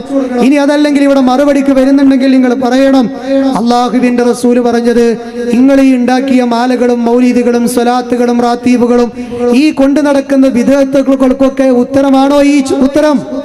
മൻ സന്ന ഫിൽ ഇസ്ലാമി സുന്നത്തൻ ഹസന എന്ന് പറഞ്ഞാൽ ഇഷ്ടമുള്ളത് ഉണ്ടാക്കാനാണോ? അടിസ്ഥാനം ഉണ്ടായാൽ മതി, അയിമന്ന് പിന്നെ എന്തുണ്ടാക്കാനാണ്? ആര് പറഞ്ഞു? ഈ ഹദീസിനെ വിശദീകരിച്ച പണ്ഡിതന്മാർ പറഞ്ഞതെന്താ? ഒരു നാട്, ഉദാഹരണമായിട്ട് തൈക്കടപ്പുറം എന്നുള്ള നാട്ടിൽ ആർക്കും പരിശുദ്ധ ഖുർആൻ പഠിക്കണം എന്നുള്ളൊരു ബോധമില്ലാത്തൊരു നാടാണെങ്കിൽ, ഒരു ഉദാഹരണം പറയാൻ, അൽഹംദുലില്ലാഹ് ഇവിടെ ഖുർആൻ ക്ലാസ് നടക്കുന്നുണ്ട്, ഞാൻ മനസ്സിലാൻ വേണ്ടി പറയാണ്, ഒരു ഖുർആൻ പഠിക്കണം എന്നുള്ള ബോധമില്ലാത്തൊരു നാടാന്ന് വിചാരിച്ചോളി. അവിടെ ഖുർആൻ പഠനത്തിന്റെ പ്രാധാന്യത്തെ കുറിച്ച് അറിയുന്ന ഒരാൾ ചെന്നിട്ട് അള്ളാഹുവിന്റെ ഹബീബിന്റെ സുന്നത്താണ് ഖുർആൻ പഠിപ്പിച്ചു കൊടുക്കുക, അത് പഠിക്കുക എന്നുള്ളത്, ആ അറിവില്ലാത്ത ആളുകൾ അടുക്കൽ ചെന്ന് ഈ സുന്നത്തിനെ നടപ്പിലാക്കി അതിനെ ജീവിപ്പിച്ചാൽ അവർക്ക് കൂലിയുണ്ടെന്നാ പറഞ്ഞത്. അല്ലാതെ നിങ്ങൾ കൊണ്ടുവരുന്ന ഈ റാത്തീബുകൾക്കും മൗലൂദുകൾക്കും കൂട്ടിക്കെട്ടാൻ പറ്റിയ ഹദീസല്ലാത്. ദുർവ്യാഖ്യാനം ചെയ്യുകയോ. പണ്ഡിതന്മാർ പറയുകയാണ് വലൈസ മഅനാഹാ ലിബ്തിദാഅ ഫിദ്ദീൻ, ദീനിലേക്ക് ബിദ്അത്ത് കൊണ്ടുവരാനുള്ള തെളിവല്ല ഇത്. നിസ്കാരത്തെ കുറിച്ചുള്ള മഹത്വം പറയുന്ന ഹദീസുകൾ വെച്ചിട്ട് നിസ്കാരം എങ്ങനെ ഉണ്ടാക്കുക? സ്വലാത്തിന്റെ അടിസ്ഥാനപരമായ ഹദീസുകൾ വെച്ച്, ആയത്തുകൾ വെച്ച് പുതിയ സ്വലാത്ത് ഉണ്ടാക്കുക. ദിക്റുകളുടെ മഹത്വങ്ങൾ പറയുന്ന ആയത്തും ഹദീസും എടുത്ത് പുതിയ ദിക്ർ ഉണ്ടാക്കുക. ആഘോഷങ്ങളുടെ ഹദീസുകളെടുത്ത് ആ പുതിയ ആഘോഷങ്ങൾ ഉണ്ടാക്കുക. അതിനല്ല ഉസ്താദ് ഈ ഹദീസ്. നേരെ മറിച്ചുകൊണ്ട് പ്രവാചകൻ അന്നേ പഠിപ്പിച്ച സുന്നത്തുകൾ അസ്തമിച്ച നാട്ടിൽ ചെന്നത് പഠിപ്പിച്ച ആ സുന്നത്തിനെ ജീവിപ്പിക്കലാണ്. കളവ് പറയുകയോ ഹബീബിന്റെ ഹദീസിനെ കുറിച്ച്? മൻ കദബ അലയ്യ മുതഅമ്മിദൻ ഫല്യതബവ്വ മഖഅദഹു മിനൻ നാർ ഖാല റസൂലുള്ളാഹി സ്വല്ലല്ലാഹു അലൈഹി വസല്ലം. താടി വെക്കണം എന്നുള്ള ഹദീസില്ലേ? ഒരു നാട്ടിൽ ആർക്കും മുസ്ലിങ്ങൾക്ക് അതിനെക്കുറിച്ച് ബോധമില്ലെങ്കിൽ താടിയെക്കുറിച്ച് അതിന്റെ പ്രസക്തിയൊക്കെ അറിയുന്ന ഒരാൾ അവിടെ ചെന്ന് വയത് പറയാണ്, ഖാലിഫുൽ മുശ്രിക്കീൻ വഫിറു വല്ലിഹൈ വഅൽഫു അതെ വഅഹ്ഫു ശവാരിബ്, നിങ്ങൾ താടി വെക്കണേ, മീശ വെട്ടണേ എന്നുള്ള ഹദീസ് ഉദ്ധരിച്ച് താടിയെക്കുറിച്ച് ബോധമില്ലാത്ത ആളുകളോട് പ്രസംഗിച്ച് ആ സുന്നത്തിനെ ജീവിപ്പിച്ചാൽ മൻ സന്ന ഫിൽ ഇസ്ലാമി സുന്നത്തൻ ഹസന, അവളെ ഓതാം. അത് അല്ലാതെ ബിദ്അത്ത് ഉണ്ടാക്കിയിട്ട് ഈ ഹദീസ് വായിക്കുകയോ? ഇതാണോ നിങ്ങളുടെ നിസ്സാരമായ മറുപടി? അത് ഫിറ്റായിട്ടില്ല എന്ന് സ്നേഹത്തോടു കൂടി ഉസ്താദ് അവറുകളോട്, ഖത്തീബ് അവറുകളോട് ഞങ്ങൾ സൂചിപ്പിക്കുകയാണ്. പണ്ഡിതന്മാർ പറഞ്ഞു, വലൈസൽ മുറാദു അയ്യബ്തദിഅ ഫിദ്ദീൻ മാ ലം യഅ്ദം ബിഹില്ലാ, ബിദ്അത്ത് കൊണ്ടുവരാനുള്ള തെളിവല്ല ഇത്. നേരെ മറിച്ച് നബി പഠിപ്പിച്ച അന്നത്തെ സുന്നത്ത് നടപ്പിലാക്കാനാണ് അത് പഠിപ്പിക്കുന്നത് എന്നാണ് പണ്ഡിതന്മാർ പറഞ്ഞിട്ടുള്ളത്. നോക്കൂ നിങ്ങൾ, ബിദ്അത്ത് എന്ന് പറഞ്ഞാൽ എന്താണെന്നുള്ളത് ഇപ്പോഴും ചില ആൾക്കാർക്ക് മനസ്സിലായിട്ടില്ല. അതാ പ്രശ്നം. രണ്ട് രൂപത്തിലുണ്ട് ബിദ്അത്ത്. ഒന്ന് ഭാഷാപരമായ ബിദ്അത്ത്, അതാണ് ദുനിയാവിൽ ഇപ്പൊ നമ്മൾ അനുഭവിച്ചുകൊണ്ടിരിക്കുന്ന പുതിയ പുതിയ സംവിധാനങ്ങൾ. ഖതീബ് അവറുകൾ നമ്മൾക്ക് ഫസ്റ്റ് മറുപടി പറഞ്ഞില്ലേ, സ്കൂട്ടറിൽ പോകല്, ഫോൺ ഉപയോഗിക്കല്, അതുപോലെ തന്നെ പുതിയ പുതിയ കോൺക്രീറ്റ് കെട്ടിടങ്ങൾ, ഇതൊന്നും നബിന്റെ കാലത്തില്ലല്ലോ, അത് ബിദ്അത്താണോ? നമ്മോട് വേറെ ഉസ്താദ് ചോദിച്ചത്, നബിന്റെ കാലത്ത് മോണിറ്റർ ഇല്ലല്ലോ, അതുകൊണ്ട് അത് ബിദ്അത്താണോ മുജാഹിദീങ്ങളെ? അല്ല, ബിദ്അത്തല്ല. ഭാഷാപരമായിട്ട് പറയാം, പുതുതായി കണ്ടുപിടിച്ചതാണ്, കൊണ്ടുവന്നതാണ് എന്ന്. നമ്മുടെ ശറഇന് നിരക്കാത്ത എന്തെല്ലാം ഭൗതിക സംവിധാനങ്ങളുടെ അതൊക്കെ നമുക്ക് ഉപയോഗിക്കാം. നബി തങ്ങൾ ഒട്ടകപ്പുറത്താ സഞ്ചരിച്ചത്, നമ്മൾ കാറിലാ, നമ്മൾ ബൈക്കിലാ, നമ്മൾ മറ്റു വാഹനങ്ങളിലാണ്. നബിന്റെ കാലത്ത് വാഹനം ഉണ്ടോ എന്ന് ചോദിച്ചാലോ ഇല്ല. എന്നാൽ അത് മതപരമായിട്ടുള്ള ആചാരമല്ല. ഓട്ടോറിക്ഷ സഞ്ചരിച്ച എത്ര കൂലി, അത് ബസ്സിലാണെങ്കിൽ ഇത്ര, അത് ബെൻസിലാണെങ്കിൽ ഇത്ര, നമ്മൾ പറയുന്നുണ്ടോ? ഇല്ല. അതൊക്കെ ഭൗതിക സംവിധാനങ്ങൾ. അങ്ങനെ ഒരു ബിദ്അത്തുണ്ട്, അത് മതവുമായൊരു ബന്ധമല്ല. എന്നാൽ മറ്റൊരു ബിദ്അത്തുണ്ട്, അത് ശർഈയായിട്ട് പഠിപ്പിക്കപ്പെട്ട ബിദ്അത്താണ്. ഇസ്ലാമിലെ ശർഈയായ ഇബാദത്തിന്റെ അടിസ്ഥാനം എന്ന് പറയുന്നത് ഹറാമാണ്. ഇബാദത്തുകളുടെ അസ്ൽ എന്ന് പറയുന്നത് ഹറാമാണ്. ഒരു ഇബാദത്ത് ഇസ്ലാം ആകണമെങ്കിൽ, പ്രമാണമാകണമെങ്കിൽ ഖുർആനിന്റെ ആയത്ത് വേണം, ഹബീബായ പ്രവാചകന്റെ ഹദീസ് വേണം, അല്ലാത്തതൊക്കെ ഹറാമാണ്. അതുപോലെയാണോ നിങ്ങളുടെ സ്വലാത്തുകൾ? ബസ് പോണ പോലെയാണോ? കോൺക്രീറ്റ് കെട്ടിടമുണ്ടാക്കുന്ന പോലെയാണോ? ബൈക്കിന് പോണ പോലെയാണോ? അല്ല. നിങ്ങൾ അതിന് കൂലി പറയുന്നു, ഖുതുബിയത്തിന് കൂലി പറയുന്നു, മാലകൾക്കും മൗലിദുകൾക്കും കൂലി പറയുന്നു, വണ്ണം പറയുന്നു, സമയം നിശ്ചയിക്കുന്നു. അതുപോലെ തന്നെ എത്രയെത്ര കർമ്മങ്ങൾ, സ്വലാത്തുകൾ. ഇപ്പൊ നാരിയ സ്വലാത്തിനെ കുറിച്ച് എന്തൊക്കെ പ്രതിഫലങ്ങൾ നിങ്ങൾ പറയുന്നുണ്ട്? നാരിയ എന്ന് പറഞ്ഞാൽ കത്തിപ്പടരുന്നത് എന്നതിന്റെ അർത്ഥം. അത്രമേൽ എഫക്റ്റ് ഉണ്ടാക്കുന്ന സ്വലാത്താന്ന ആരാ പഠിപ്പിച്ചത്? അത് നിങ്ങൾ ബൈക്കുമ്പോ പോണ പോലെയാണോ? അത് നിങ്ങൾ കോൺക്രീറ്റ് കെട്ടിട്ടുണ്ടാക്കുന്ന പോലെയാണോ? ഒന്ന് ഭൗതിക സംവിധാനമാണ്, മറ്റൊന്ന് മതപരമായ ബിദ്അത്താണ്. ഉസ്താദ് പറഞ്ഞില്ലേ, കുല്ലു ബിദ്അത്തിൻ ദലാല എന്നുള്ളതിന്റെ ബുക്കിൽ നോക്കി അർത്ഥം വായിച്ചാൽ തെറ്റും. പിന്നെ എവിടെ നോക്കിയിട്ടാ വായിക്കണ്ടേ? കിതാബ് തന്നെയല്ലേ പഠിക്കണ്ടേ? അല്ലാഹുവിന്റെ റസൂൽ 1000 തവണയൊന്നുമല്ലല്ലോ കുല്ലു ബിദ്അത്തിൻ ദലാല എന്ന് പറഞ്ഞത്. മതപരമായി ഒറ്റ ബിദ്അത്തേ ഉള്ളൂ, നല്ല ബിദ്അത്തില്ല. അങ്ങനെ ഒരു പ്രയോഗമേ ഇല്ല. അത് പ്രയോഗിച്ചത് നിങ്ങൾ മനസ്സിലാക്കിയ ഭാഷയിലുമല്ല. ഇസ്ലാമിൽ ബിദ്അത്താണോ അത് ദലാലത്താണ്. പുതുതായി എന്ത് നന്മകൾ നിങ്ങൾ മതപരമായി കൊണ്ടുവന്നാലും മൻസന്ന ഫിൽ ഇസ്ലാം അല്ലത്. പിന്നെയോ മൻ അഹ്ദസ ഫീ അംരിനാ ഹാദാ മാ ലൈസ മിൻഹു ഫഹുവ റദ്ദുൻ മൻ അമില അമലൻ ഫലൈസ മൻ അമില അമലൻ മൻ അമില അമല ലൈസ അലൈഹി അംറുനാ ഫഹുവ റദ്ദുൻ. ഞാൻ പഠിപ്പിക്കാത്ത വല്ല അമലുകളും നിങ്ങൾ കൊണ്ടുവന്നാൽ അതും തള്ളപ്പെടേണ്ടതാണ്. ഞാൻ പഠിപ്പിക്കാത്ത വല്ല കർമ്മങ്ങളും കൊണ്ടുവന്നാൽ അത് തള്ളപ്പെടേണ്ടതാണ്.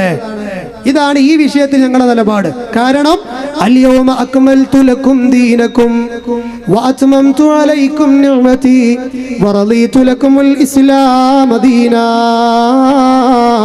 ദീൻ പൂർത്തിയാക്കപ്പെട്ടിട്ടുണ്ട്. ഇനി ഇതിലേക്കൊരു ഇബാദത്ത് വേണ്ട, ഇതിലേക്കൊരു ദിക്ർ വേണ്ട, ഇതിലേക്കൊരു സ്വലാത്ത് വേണ്ട. എല്ലാ കാര്യങ്ങളും ഇസ്ലാം പഠിപ്പിച്ചു കഴിഞ്ഞു, ഹബീബായ പ്രവാചകൻ പഠിപ്പിച്ചു കഴിഞ്ഞു.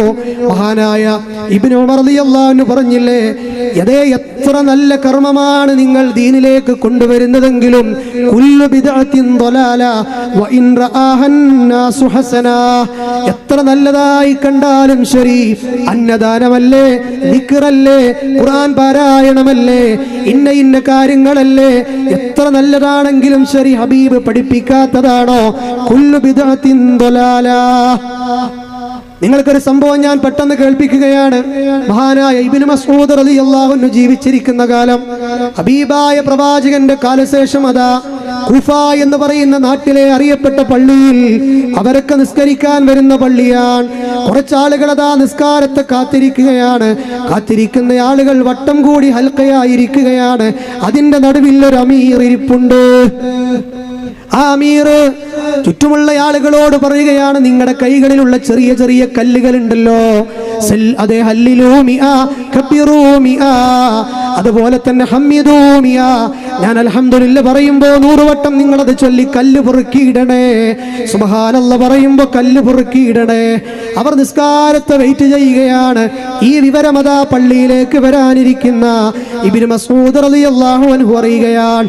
ഇബ്നു മസ്ഊദ് തങ്ങൾ പെട്ടെന്ന് വന്നുകൊണ്ട് ഈ സമൂഹത്തോട് ചോദിച്ച ചോദ്യം എന്താണെന്നറിയുമോ? എന്തൊരു നല്ല കാര്യമാണ് നിങ്ങൾ ചെയ്യുന്നത്, ദിക്റല്ലേ, അൽഹംദുലില്ലയല്ലേ, അല്ലാഹു അക്ബർ അല്ലേ എന്നല്ല. വൈഹക്കും യാ ഉമ്മത മുഹമ്മദിൻ, മുഹമ്മദ് നബിയുടെ സമൂഹമേ നിങ്ങൾക്ക് നാശം.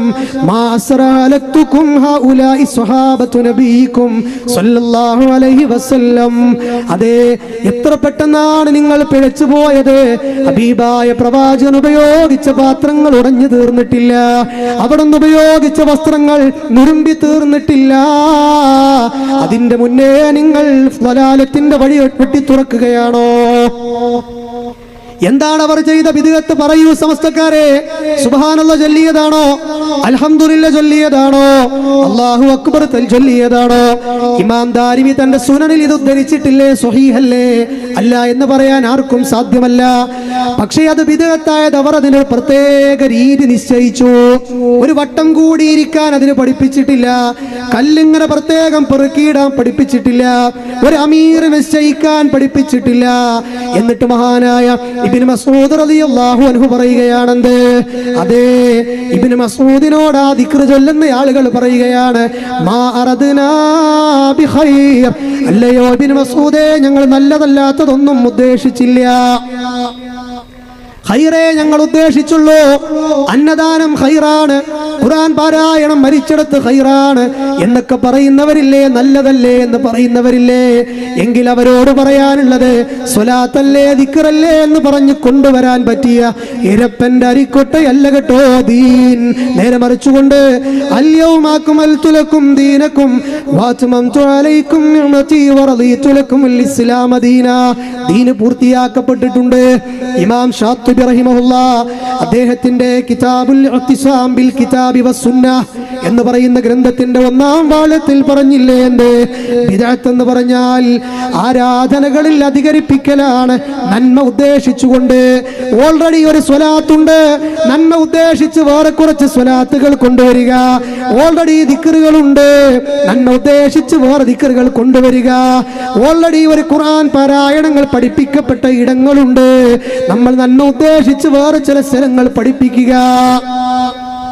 അപ്പൊ മൻസന്ന ഫിൽ ഇസ്ലാമി സുന്നത്തൻ ഹസന എന്നുള്ളത് ഖതീബ് അവറുകളെ നിങ്ങൾക്ക് കൂട്ടിക്കെട്ടാൻ നിങ്ങളുടെ ഈ 14 ചോദ്യങ്ങൾക്കുള്ള ഉത്തരായിട്ട് ആ നിസ്സാരമായിട്ടുള്ളത് പോരാ എന്ന് വളരെ വിനയത്തോടു കൂടി ഞങ്ങൾ നിങ്ങളോട് സൂചിപ്പിക്കുകയാണ്.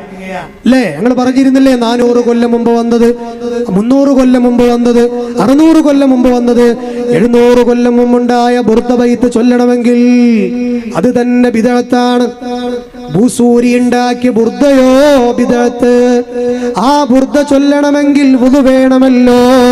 ഉസ്താദ് പറയട്ടെ.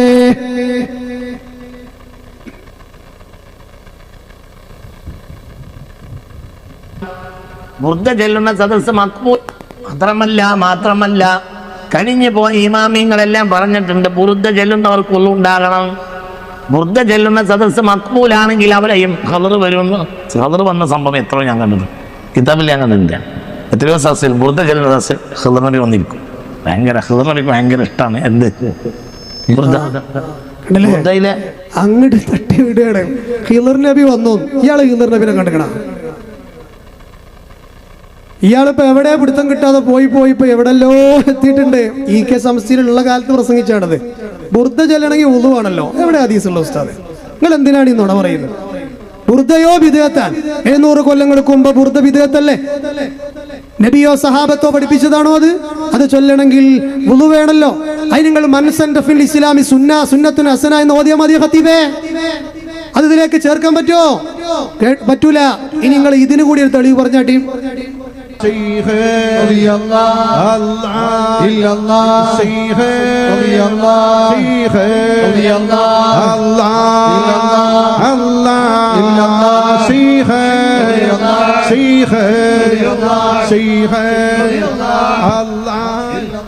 കണ്ടില്ലേ? ഇതിന് മൻസന്ന ഫിൽ ഇസ്ലാമി സുന്നത്തുൻ ഹസന മതി നിങ്ങൾ ഈ പറയണേ ആണോ? ഏത് സഹാബിയാണ് ഇങ്ങനെ കത്തിയെടുത്തിട്ട് മേത്ത് മുറിയാക്കിയത്? ഒരു സഹാബിന്റെ പേര് പറയുങ്ങള്, ഒരു അയിമത്തിന്റെ പേര് പറയൂ. വരട്ടെ അടുത്തത്. അതിന് കൂടി നമുക്ക് തെളിവ് കിട്ടണം ഉസ്താദേ.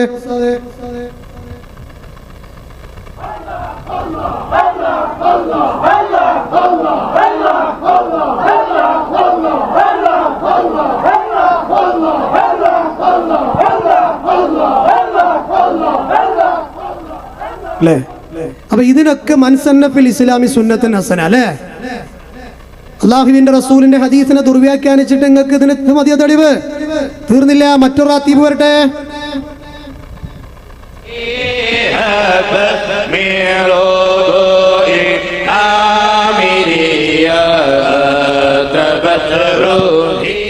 കണ്ടോ? ഉസ്താദന്മാരാണ്. ഇവർക്ക് തെളിവെന്താ? മൻസന്ന ഫിൽ ഇസ്ലാമി സുന്നത്തുൻ ഹസന. അപ്പൊ അടുത്ത പ്രാവശ്യങ്ങൾ ഈ വഴിക്ക് വരുന്നുണ്ടെങ്കിൽ ഇതിനൊക്കെ ഒന്ന് തുടരണമെന്ന് സ്നേഹത്തോട് കൂടി ഉണർത്തുകയാണ്. ഈ ഉസ്താദന്മാർക്ക് ഒരു പ്രത്യേക ഡാൻസ് ഉണ്ട്. വരട്ടെ.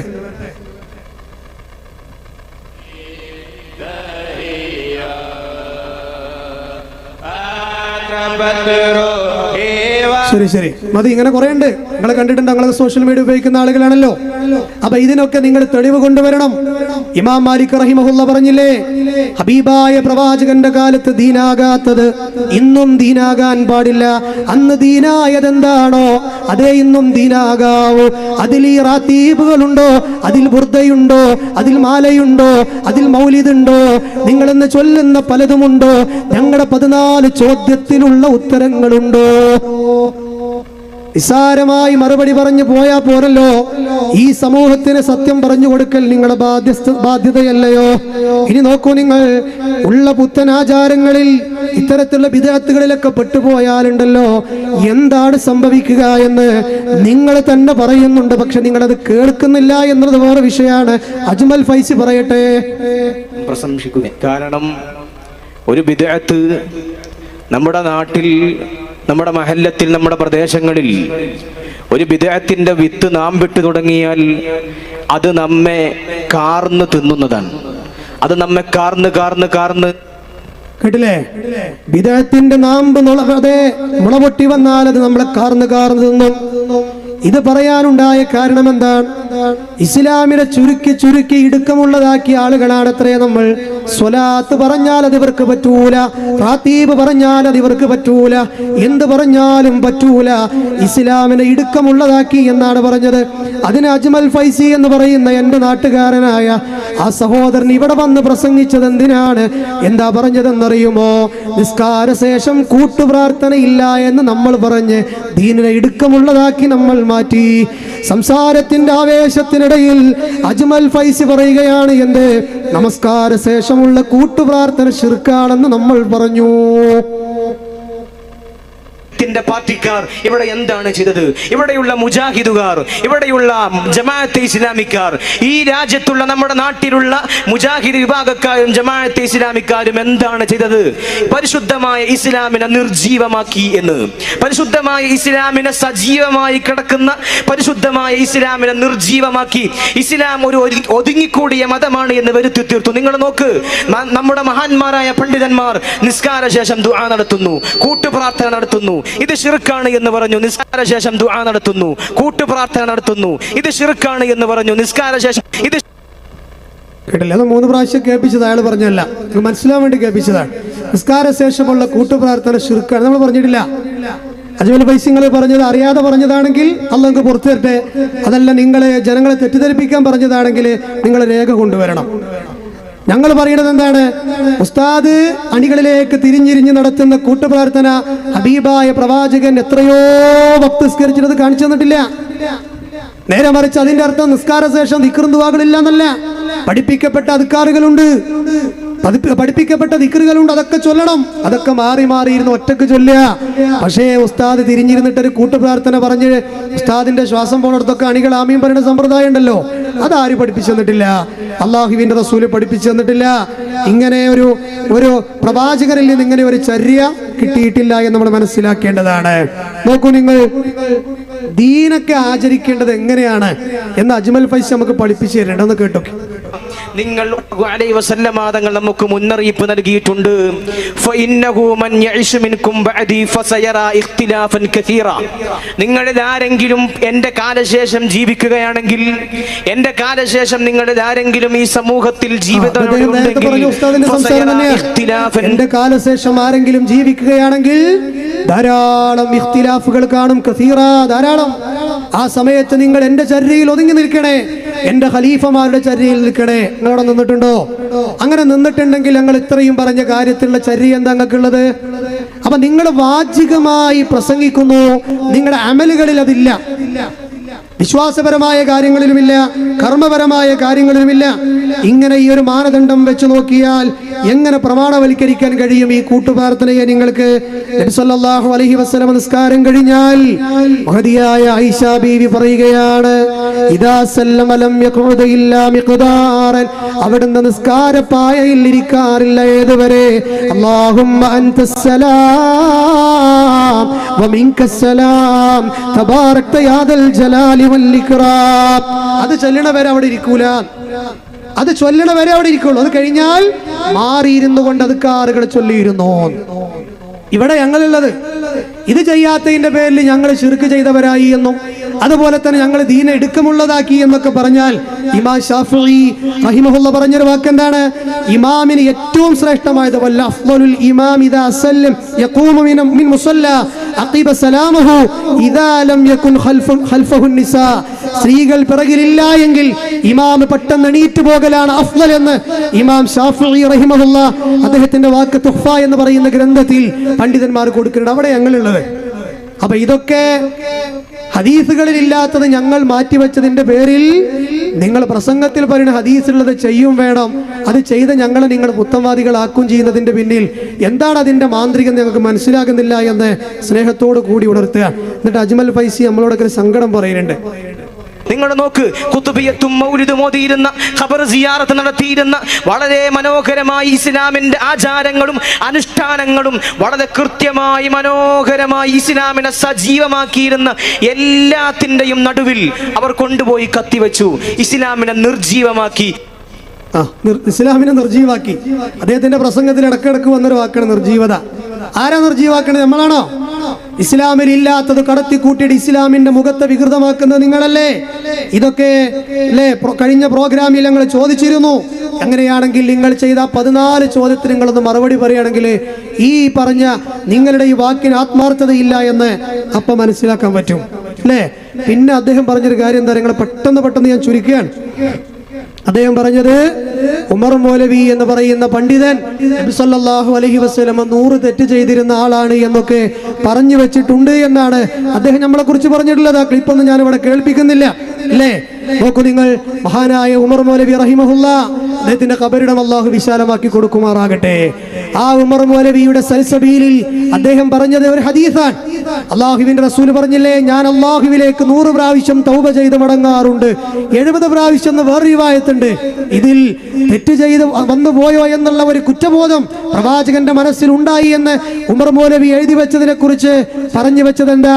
ഉമർ മൗലവി തെറ്റ് ചെയ്യുന്ന ആളാണ് നബി എന്ന് പറഞ്ഞിട്ടുണ്ട് എന്നാണ് അദ്ദേഹം ഇവിടെ പറഞ്ഞു വെച്ചിട്ടുള്ളത്. എന്റെ ബഹുമാനായ അജ്മൽ ഫൈസി അങ്ങനെ പറഞ്ഞിട്ടില്ല. അത് ആരോ പ്രസംഗിച്ചത് നിങ്ങൾ ഇവിടെ ഏറ്റുപറഞ്ഞു എന്നല്ലാതെ എപ്പോഴെങ്കിലും ഉമർ മൗലവിയുടെ സൽസബീൽ ഇങ്ങടുത്തൊന്ന് വായിച്ചു നോക്കിയിട്ടുണ്ടോ? നാദാപുരം എന്ന് പറയുന്ന സ്ഥലത്ത് ഖനനം നടക്കുമ്പോ പേരോട് അബ്ദുറഹ്മാൻ സഖാഫിയും ഈ വിഷയം പറഞ്ഞിരുന്നു. ഉമർ മൗലവി നബി തെറ്റ് ചെയ്ത ആളാണെന്ന് പറഞ്ഞ് പേരോട് പ്രസംഗിച്ചപ്പോ ബഹുമാനായ ഹുസൈൻ സൽഫി അതിനൊരു ക്ലാരിറ്റി വരുത്തുന്നുണ്ട്. അതൊന്ന് കേട്ടു നോക്കൂ നിങ്ങൾ. അത് മതി. അംഗീകരിച്ചു എന്ന് വരികയുള്ളൂ. മുമ്പ് എവിടെയാ എതിർത്തത്? അതൊക്കെ ഞാൻ നിങ്ങളോട് വിശദീകരിക്കുന്നുണ്ട്. അയാളെ പറയുന്ന ആരോപണം നിങ്ങളൊന്ന് കേട്ടോളൂ. അല്ലാഹുവിന്റെ റസൂൽ കുറ്റക്കാരനാണെന്ന് പറഞ്ഞ മുജാഹിദിനെ കൊണ്ട് നാദാപുരത്ത് വെച്ച് അല്ല എന്ന് സമ്മതിപ്പിച്ചു. അള്ളാഹുവിന്റെ റസൂല് കുറ്റക്കാരനാണെന്ന് പറഞ്ഞ മൗലവിനെ കൊണ്ട് നാദാപുരത്ത് വെച്ച് അല്ല എന്ന് സമ്മതിപ്പിച്ചു. എന്തൊരു സുഖമുള്ള ആരോപണം അറിയോ? ആരാ സുഹൃത്തുക്കളെ ഇവിടെ പറഞ്ഞത്? നബി സല്ലല്ലാഹു അലൈഹി വസല്ലം തെറ്റുകാരനാണെന്ന് നമ്മൾ പറഞ്ഞിട്ടുണ്ടോ? ഇയാൾക്കാകെ പറയാനുള്ളത് എന്താ? സൽസബീൽ ഉമർ മൗലവി എഴുതിയെന്നാണ്. സൽസബീൽ ഉമർ മൗലവി എന്താ എഴുതിയത്? നബി സല്ലല്ലാഹു അലൈഹി വസല്ലം 100 കണക്കിന് തെറ്റ് ചെയ്തിരുന്നു എന്നാണ് ഇവർ പ്രചരിപ്പിക്കുന്നത്. നബി ഓരോ ദിവസവും 100 കണക്കിന് തെറ്റ് ചെയ്തിരുന്നു എന്ന് കുറ്റബോധത്തോടുകൂടി നബി പറയാറുണ്ടായിരുന്നുവെന്നും അങ്ങനെ അതിനെ സംബന്ധിച്ചുള്ള പ്രയാസങ്ങളും പ്രശ്നങ്ങളും നാടൊട്ടാകെ ജനങ്ങൾ ഇങ്ങനെ കള്ളപ്രചരണങ്ങൾ നടത്തുമ്പോ ഉമർ മൗലവിയോട് തന്നെ പോയിട്ട് അൽ-ഇസ്ലാഹ് മാസികയുടെ പ്രതിനിധികൾ ഒരു ഇന്റർവ്യൂ നടത്തി. മൗലവി ജീവിച്ചിരിക്കുന്ന കാലത്ത്, മൗലവി നിങ്ങളെ സംബന്ധിച്ച് ഇങ്ങനെ പറയുന്നുണ്ടല്ലോ, എന്താണ് അതിന്റെ സത്യാവസ്ഥ? റസൂൽ സല്ലല്ലാഹു അലൈഹി വസല്ലം ദിവസേന 100 തെറ്റ് ചെയ്യുന്ന വ്യക്തിയാണെന്ന് നിങ്ങൾ പറഞ്ഞിട്ടുണ്ടോ? നിങ്ങൾ സൽസബീലിൽ അങ്ങനെ എഴുതിയിട്ടുണ്ടോ എന്ന് മൗലവി ജീവിച്ചിരിക്കുന്ന കാലത്ത് തന്നെ ഇസ്ലാഹ് മാസികയുടെ അൽ-ഇസ്ലാഹിന്റെ പ്രതിനിധികൾ പോയി ഇവർ ഇന്റർവ്യൂ നടത്തിയപ്പോ മൗലവി എന്താ മറുപടി പറഞ്ഞത്? ഉമർ മൗലവിയുടെ മറുപടി അദ്ദേഹം ചോദിക്കുകയാണ്, ഞാൻ എഴുതിയ വാചകത്തെ സംബന്ധിച്ച്, അഥവാ ഉമർ മൗലവി സൽസബീലിൽ എഴുതിയ വാചകത്തെ കുറിച്ചാണ് ഈ ഇസ്ലാഹിന്റെ പ്രതിനിധി ചോദിക്കുന്നത്. ഉമർ മൗലവിയുടെ ഉത്തരം എന്താ? ഇതിലെവിടെയാണ് നബി 100 തവണ തെറ്റ് ചെയ്തു എന്ന് ധ്വനി? മൗലവി പറയണ്, ഞാനാ എഴുതിയതിൽ എവിടെയാണ് നബി 100 തവണ തെറ്റ് ചെയ്തുവെന്ന് ധ്വനി? പ്രവാചകന്മാർ മഅ്സൂമുകളാണ് കേട്ടോ, പ്രവാചകന്മാർ മഅ്സൂമുകളാണ്. പ്രവാചകന്മാർ തെറ്റ് ചെയ്യുമെന്ന് വിശ്വസിച്ചാൽ, മൗലവിയാ പറയുന്നത്, പ്രവാചകന്മാർ തെറ്റ് ചെയ്യുമെന്ന് വിശ്വസിച്ചാൽ അവൻ ഇസ്ലാമിൽ നിന്ന് പുറത്താണ്. ഇവിടെ അള്ളാഹുവിന് പൂർണ്ണമായും കീഴ്പ്പെടുന്നതിൽ വല്ല വീഴ്ചയും സംഭവിച്ചിട്ടുണ്ടോ എന്ന സൂക്ഷ്മതാ ബോധം പ്രവാചക ശ്രേഷ്ഠനായ മുഹമ്മദ് നബിയുടെ പോലും സവിശേഷതയായിരുന്നുവെന്നും അതിനാൽ അള്ളാഹുവിലേക്ക് തിരുമേനി സല്ലല്ലാഹു അലൈഹി വസല്ലം ഖേദിച്ചു മടങ്ങിയിരുന്നു എന്നുമാണ് ഞാൻ ഉദ്ദേശിച്ചത്. തെറ്റ് പറ്റിയിട്ടോ കുറ്റം ചെയ്തിട്ടോ അല്ല നബി സല്ലല്ലാഹു അലൈഹി വസല്ലം അങ്ങനെ ചെയ്തത് എന്ന് എത്ര കൃത്യമായിട്ടാ മുസ്ലിയാക്കളെ മൗലവി പച്ച മലയാളത്തിലല്ലേ നിങ്ങളോട് പറഞ്ഞത്? ഇത്രത്തോളം വ്യക്തമായൊരു കാര്യമാണ്. അജ്മൽ ഫൈസ് ചിലപ്പോൾ ആരെങ്കിലും പ്രസംഗിച്ചത് കേട്ടിട്ട് ഇവിടെ വന്ന് പ്രസംഗിച്ചതാകാം. നിങ്ങളോട് ഞങ്ങൾക്ക് ഒരു ആയത്ത് കേൾപ്പിക്കാൻ എന്താണെന്നറിയോ? യാ അയ്യുഹല്ലദീന ആമനൂ ഇൻ ജാഅകും ഫാസിഖും ബിനബഇൻ ഫതബയ്യനൂ അൻ തുസീബൂ ഖൗമൻ ബിജഹാല. ഒരു കപടൻ ഒരു വാർത്തയുമായി വന്നാൽ അന്വേഷിക്കണേ. പണ്ഡിതനല്ലേ അജ്മൽ ഫൈസി നിങ്ങൾ? വലാ യജ്രിമന്നകും ശനആനു ഖൗമിൻ അലാ അല്ലാ യാ അയ്യുഹല്ലദീന ആമനൂ കൂനൂ ഖവ്വാമീന ലില്ലാഹി ശുഹദാഅ ബിൽ ഖിസ്ത് വലാ യജ്രിമന്നകും ശനആനു ഖൗമിൻ അലാ അല്ലാ തഅദിലൂ യഅദിലൂ ഹുവ അഖറബു ലിത്തഖ്വാ. ഒരു സമൂഹത്തോടുള്ള ഈർഷ്യത, അവരോട് അനീതി കാണിക്കാൻ കാരണമാകരുത്. അപ്പൊ എന്തെങ്കിലും പറഞ്ഞു പോകരുത്. ഇത് ദീനല്ലേ? ഒരാളെ കുറിച്ച് ആരോപണം നമ്മൾ പറയുമ്പോൾ നമ്മൾ ശ്രദ്ധിക്കേണ്ടതല്ലേ? മാത്രല്ല ഇതൊക്കെ ഇവിടെ പറയാൻ നിന്നുണ്ടല്ലോ, പ്രവാചകനെ നിന്ദിക്കുന്നവരാണ് നമ്മളെന്ന് പറയാനാണ് അജ്മൽ ഫൈസ് ഇത് കൊണ്ടുവന്നത്. എന്നാലേ നിങ്ങളൊന്ന് നോക്ക്, ബദറിലേക്ക് പ്രവാചകൻ പോയത് വഴിയാത്രക്കാരെ കൊള്ളയടിക്കാനാണ് എന്ന് നിങ്ങൾ എഴുതി വെച്ചിട്ടില്ലേ?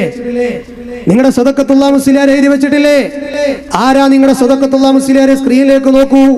മഹിതമായ പാരമ്പര്യം നിങ്ങൾ എണ്ണുമ്പോ പ്രവാചകനിലേക്ക് ആ പ്രവാചകനിൽ നിന്നുള്ള പാരമ്പര്യം എണ്ണുമ്പോ അവസാന ഭാഗത്ത് അണ്ടർലൈൻ ചെയ്തത് കാണാം, അബൂ ഉസാമ സദഖത്തുള്ള മുസ്ലിയാർ. ഇത് ഞാനൊന്ന് പരിചയപ്പെടുത്തിയാണ് സദഖത്തുള്ള മുസ്ലിയാരെ. ആ സദഖത്തുള്ള മുസ്ലിയാരുടെ ഒരു പുസ്തകത്തിൽ അദ്ദേഹം എഴുതി വെച്ചത് എന്താണ്? 1978 സുന്നി വോയിസ് ദൈവാരികയിൽ കണ്ണിയത്ത് എഴുതിയ ഒരു വിഷയം. എന്താ എഴുതിയത്? നബി സല്ലല്ലാഹു അലൈഹി വസല്ലമയും തങ്ങളും അനുയായികളും ബദറിലേക്ക് പുറപ്പെട്ടത് ധനസമ്പാദനത്തിന് വേണ്ടി വഴിയാത്രക്കാരെ കവർച്ച ചെയ്യാൻ വേണ്ടിയാണ് എന്ന് സദഖത്തുള്ള മൗലവി എഴുതിയതിൽ ഞാൻ അത്ഭുതപ്പെടുന്നു. അപ്പൊ സദഖത്തുള്ള മൗലവി എഴുതിയത് നബിയും സഹാബത്തും ബദറിലേക്ക് പോയത് കൊള്ളയടിക്കാനാണ്. ശംസുൽ ഉലമ അതിനെ തിരുത്തുകയാണ്. ശംസുൽ ഉലമ കണ്ണിയത്തല്ല. ആ ശംസുൽ ഉലമ അത്ഭുതപ്പെടുകയാണ് ഈ വിഷയത്തെക്കുറിച്ച്. പാരമ്പര്യം എണ്ണുമ്പോ സദഖത്തുള്ള മുസ്ലിയാരങ്ങൾ എണ്ണില്ലേ? അപ്പൊ പ്രവാചകനും സ്വഹാബത്തും കൊള്ളയടിക്കുന്നവരാണെന്ന് പറഞ്ഞുകൊണ്ട് പ്രവാചകനെ കൊച്ചാക്കിയത് ഞങ്ങളല്ല ഉസ്താദേ, അത് നിങ്ങളാണ്. മാത്രമല്ല നോക്കൂ നിങ്ങൾ, മാത്രമല്ല സിദ്ദീഖ് മാല എന്ന് പറയുന്ന ഒരു മാലയുണ്ട്. ആ മാലയിൽ നിങ്ങൾ എഴുതി വെച്ചത് എന്താണ്? അതെ, നബി സല്ലല്ലാഹു അലൈഹി വസല്ലം കളവ് പറഞ്ഞവരാണ് എന്ന് നിങ്ങളുടെ ആ മാലയിലില്ലേ? മഹാനായ പ്രവാചകന്റെ മുന്നിൽ വന്നുകൊണ്ട് ഒരു പെണ്ണ് ചോദിക്കുകയാണ്. ആ വിഷയത്തെക്കുറിച്ച് നെല്ലിക്കുത്ത് ഇസ്മായിൽ മുസ്ലിയാരോട് ഒരു ചോദ്യം വന്നു. അദ്ദേഹത്തിന്റെ ഫതാവ എന്ന് പറയുന്ന ഒരു ഗ്രന്ഥത്തിൽ വാല്യം 3 ഒരു ചോദ്യം. പല മഹാന്മാരുടെയും മാലകളും മൗലീദുകളും നമ്മൾ ചൊല്ലും. നെല്ലിക്കുത്തിനോടുള്ള ചോദ്യ. അതേസമയം പ്രവാചകൻ കഴിഞ്ഞാൽ ഈ ഉമ്മത്തിൽ ഏറ്റവും ഉത്തമൻ എന്ന് സുന്നികൾ തന്നെ വിശ്വസിക്കുന്ന അബൂബക്കർ സിദ്ദീഖ് റളിയല്ലാഹു അൻഹുവിന്റെ മാല എന്തുകൊണ്ട് ചൊല്ലുന്നില്ല? ഇതാണ് ചോദ്യം. അപ്പൊ അതിന് നെല്ലിക്കുത്ത് കൊടുത്ത മറുപടി എന്താ അറിയോ? അജ്ഞതയിൽ നിന്ന് ഉടലെടുത്തതാണ് ഈ ധാരണ. അബൂബക്കർ റളിയല്ലാഹു അൻഹുവിന്റെ മാലയുണ്ട്, ആ മാലയുടെ പേരാണ് സിദ്ദീഖ് മാല. ആ സിദ്ദീഖ് മാലയുടെ മഹത്വം പറഞ്ഞ ആളാണ് ആര്? സമസ്തക്കാരുടെ നേതാവായ നെല്ലിക്കുത്ത്. ആ സിദ്ദീഖ് മാലയിൽ ഒരു കഥയുണ്ട്. പ്രവാചകന്റെ മുന്നിൽ വന്നുകൊണ്ട് ഒരു പെണ്ണ് പറയണ, നബി എന്റെ ഭർത്താവ് പോയിട്ട് ദിവസങ്ങളായി തിരിച്ചു വന്നിട്ടില്ല. നബി പറഞ്ഞു, എന്ത് നിന്റെ ഭർത്താവ് തിരിച്ചു വരൂല. ഈ പെണ്ണ് സങ്കടം കൊണ്ട് വീട്ടിലേക്ക് പോയിട്ട് പിന്നീട് ആ പെണ്ണ് അബൂബക്കർ സിദ്ദീഖ് റളിയല്ലാഹുവിന്റെ അടുക്കലേക്കും ചെല്ലുകയാണ്. അബൂബക്കർ റളിയല്ലാഹു പറഞ്ഞു, എന്ത്? അതെ, എന്റെ ഭർത്താവ് പോയിട്ട് ദിനങ്ങളായി. പ്രവാചകനോട് ചോദിച്ചപ്പോ തിരിച്ചു വരൂല എന്ന് പറഞ്ഞു. നിങ്ങൾക്ക് എന്തെങ്കിലും പറയണ്ടോ? അബൂബക്കർ റളിയല്ലാഹു പറഞ്ഞു, നിന്റെ ഭർത്താവ് ഉടൻ വരും. ഇത് പ്രവാചകൻ സ്വല്ലല്ലാഹു അലൈഹി വസല്ലമയുടെ കാതിലെത്തി. അബൂബക്കർ റളിയല്ലാഹു പറഞ്ഞ ഈ വാർത്ത ഉടൻ വരും എന്നുള്ളത് നബി പറഞ്ഞു വരൂല എന്നാണല്ലോ.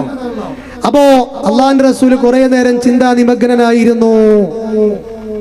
അവസാനം ആ പെണ്ണിന്റെ ഭർത്താവ് തിരിച്ചു വന്നിട്ട് ജിബ്രീൽ അലൈഹിസ്സലാം വന്ന് നബിയോട് പറയാണ്, നബി ഞങ്ങളൊന്നും വിചാരിക്കേണ്ട, സിദ്ദീഖ് റളിയല്ലാഹു അൻഹു സത്യസന്ധനാണല്ലോ, അദ്ദേഹത്തിന്റെ നാവിലൂടെ കളവ് വരുന്നത് അള്ളാഹു ലജ്ജിച്ചു. ഇവിടെ ഇപ്പൊ ആരെ അടിച്ചു താത്തിയത്, ആരെ പൊന്തിച്ചത്? നിങ്ങളെ സിദ്ദീഖ് മാലയിലില്ലേ? നിങ്ങളെ പേരോട് ഉസ്താദ് നാദാപുരത്ത് തള്ളിയിട്ടുണ്ട്. പക്ഷേ നിങ്ങളുടെ വലിയ ഉസ്താദ് നെല്ലിക്കുത്ത് ഇസ്മായിൽ മുസ്ലിയാരെ അത് നിങ്ങളെ വലിയ മാലയായിട്ട് പരിചയപ്പെടുത്തിയിട്ടുണ്ട്. അപ്പൊ ആരാ നബിയെ നിന്ദിക്കുന്നത്? തീർന്നില്ല. മറ്റൊരു മുസ്ലിയാർ നിങ്ങൾ ത്വരീഖത്തൊക്കെ പോയി, കള്ളത്വരീഖത്തൊക്കെ പോയി എന്നൊക്കെ പറയുന്നുണ്ടെങ്കിലും അയാൾ ഇപ്പോഴും നിങ്ങളെ ആദർശം തന്നെയാണ്, ഒരു സംശയമല്ല. അയാളൊന്ന് പറയട്ടെ നബിനെ കുറിച്ചിട്ട്.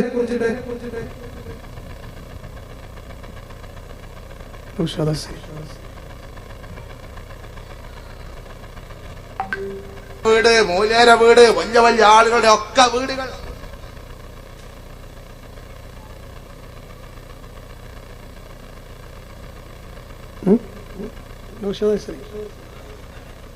പ്രവാചക നിന്ദ അല്ല, പോട്ടെ, അതങ്ങനെ കേൾപ്പിക്കാൻ പറ്റിയൊരു ചെറുക്കൊന്നുമല്ല. ഇവിടെ പ്രവാചകൻ സല്ലല്ലാഹു അലൈഹി വസല്ലം ഒരു പെണ്ണിനെ മോഹിച്ചാൽ ഉടനടി ത്വലാഖ് ചെയ്ത് കൊടുക്കണം എന്നാണ് നൗഷാദ് പറഞ്ഞത്. ഒരു ഭാര്യയും ഭർത്താവും പോകുമ്പോ ആ പെണ്ണിനെ പ്രവാചകൻ മോഹിച്ചാൽ രണ്ടാമത് ആലോചിക്കരുത്, പെട്ടെന്ന് തന്നെ ത്വലാഖ് ചൊല്ലൽ നിർബന്ധമാണ്. കിതാബ് വായിച്ചിട്ടാ പറയണത്. ഇങ്ങനത്തെ കുറെ കിതാബ് തന്നെ നിങ്ങൾ ഓരോ കള്ളക്കഥകൾ വായിക്കല്. ഇതൊന്നും ഞങ്ങൾ ഇവിടെ അജ്മൽ ഫൈസി പറയാൻ ഉദ്ദേശിച്ചതല്ല. ഉമർ മൗലവി പറയാത്തൊരു വിഷയം ഞങ്ങൾ പ്രവാചകനെ കൊച്ചാക്കി എന്നൊക്കെ നിങ്ങൾ പറഞ്ഞപ്പോ സാമ്പിളിന് വേണ്ടി ചില വിഷയങ്ങൾ കേൾപ്പിച്ചു എന്ന് മാത്രം. നിങ്ങളുടെ മാലകളിലും മൗലീദുകളിലും ഇങ്ങനെ എത്രയോ വിഷയങ്ങൾ. ഞങ്ങളെ സംബന്ധിച്ചിടത്തോളം ഞങ്ങൾ ഹബീബ് പറഞ്ഞെടുത്താൽ ഞങ്ങളുള്ളത് ദുനിയാവിലെ മറ്റെന്തിനേക്കാളും ഞങ്ങൾക്ക് പ്രിയങ്കരൻ ഞങ്ങളുടെ നേതാവാൻ. യാ അയ്യുഹന്നാസ് ഖദ് ജാഅതുകും മൗഇലതും മിർ റബ്ബികും വശിഫാഉൻ ലിമാ ഫിസ് സുദൂർ. ഈ ഖുർആനിനോട് എങ്ങനെയാകണമെന്ന് ഞങ്ങളുടെ മുത്തുനബി ഞങ്ങളോട് പറഞ്ഞതാണ്. നിങ്ങളുടെ ഹൃദയത്തിന്റെ ശമന ഔഷധമാണ് ഖുർആൻ, ജനങ്ങൾക്കുള്ള മാർഗദർശകമാണ് ഈ ഖുർആൻ. അതുകൊണ്ട്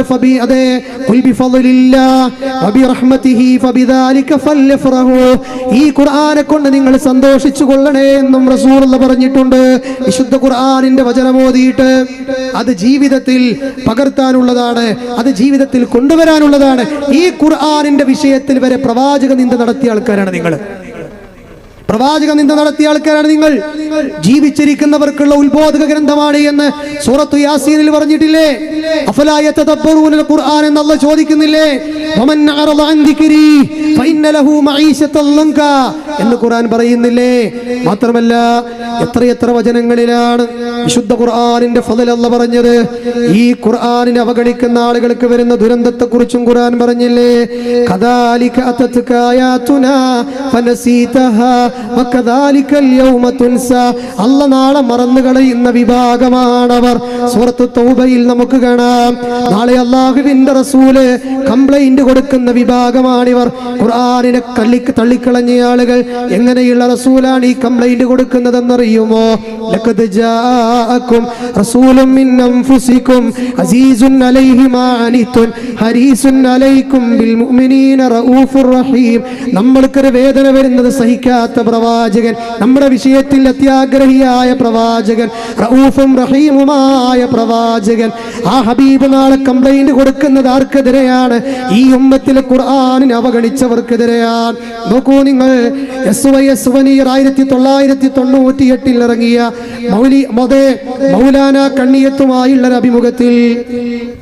മൗലാന കണ്ണിയത്തുമായുള്ള അഭിമുഖത്തിൽ പറയുന്നത് എന്താണ്? അതെ, ഖുർആൻ പരിഭാഷപ്പെടുത്താൻ പറ്റുമോ എന്ന് ചോദിച്ചപ്പോൾ അദ്ദേഹം പറഞ്ഞത് എന്താണ്? പാടില്ല, അത് ഹറാമാണെന്നാണ് പറഞ്ഞു വെച്ചത്. കണ്ടോ നിങ്ങള്, ഖുർആൻ പരിഭാഷപ്പെടുത്തി ജനങ്ങൾക്ക് അത് പഠിക്കാനുള്ള എളുപ്പ വഴി ഉണ്ടാക്കി കൊടുക്കരുത്, അത് ഹറാമാണെന്ന് നിങ്ങളുടെ നേതാക്കന്മാർ എഴുതി വെക്കുകയാണ്. തീർന്നില്ല, അടുത്തത് വരട്ടെ. തഹ്ദീറുൽ ഇഖ്വാൻ മിൻ തർജമത്തിൽ ഖുർആൻ. ഖുർആൻ പഠിക്കുന്നതിൽ നിന്ന് പൊതുജനങ്ങളെ അതേ ഉത്ബുദ്ധരാക്കുന്ന ഗ്രന്ഥം എന്ന് പറഞ്ഞുകൊണ്ട് ഇവർ എഴുതിയതാണ്. ആ ഗ്രന്ഥത്തിൽ പറഞ്ഞത് എന്താണ്? ഖുർആനിൽ നിന്നൊരായത്തിന്റെ അർത്ഥം പഠിക്കൽ പൊതുജനങ്ങൾക്ക് നിർബന്ധമില്ല. ഒരായത്തിന്റെ പോലും അർത്ഥം പഠിക്കൽ നിർബന്ധമില്ല. ഓതൽ നിർബന്ധമായത് ഫാത്തിഹ മാത്രമാണ്. അതും അർത്ഥം പഠിക്കൽ നിർബന്ധമില്ല, പ്രത്യേക സുന്നത്തുമില്ല. വിശുദ്ധ ഖുർആനിന്റെ അർത്ഥം പഠിക്കരുത്. ഖുർആനിന്റെ ആ പഠനം നടത്തുന്നതിൽ നിന്ന് മാറ്റി സമൂഹത്തെ വഴി നടത്തിയവരാണിവർ. മാത്രമല്ല, ഖുർആൻ ജനങ്ങൾ പഠിച്ചോട്ടെ എന്ന് വിചാരിച്ചുകൊണ്ട് ഒരു ഖുർആൻ പരിഭാഷ ഇറക്കിയ ആളായിരുന്നു KV കൂറ്റനാട് മുസ്ലിയാർ. ആ KV അതാ ഒരു ഖുർആൻ പരിഭാഷ ഇറക്കിയപ്പോ ആ KVയെ കുറിച്ച് പറഞ്ഞത് എന്താണ്? KV ഇതാ മുർത്തദ്ദും കാഫിറുമായിരിക്കുന്നു.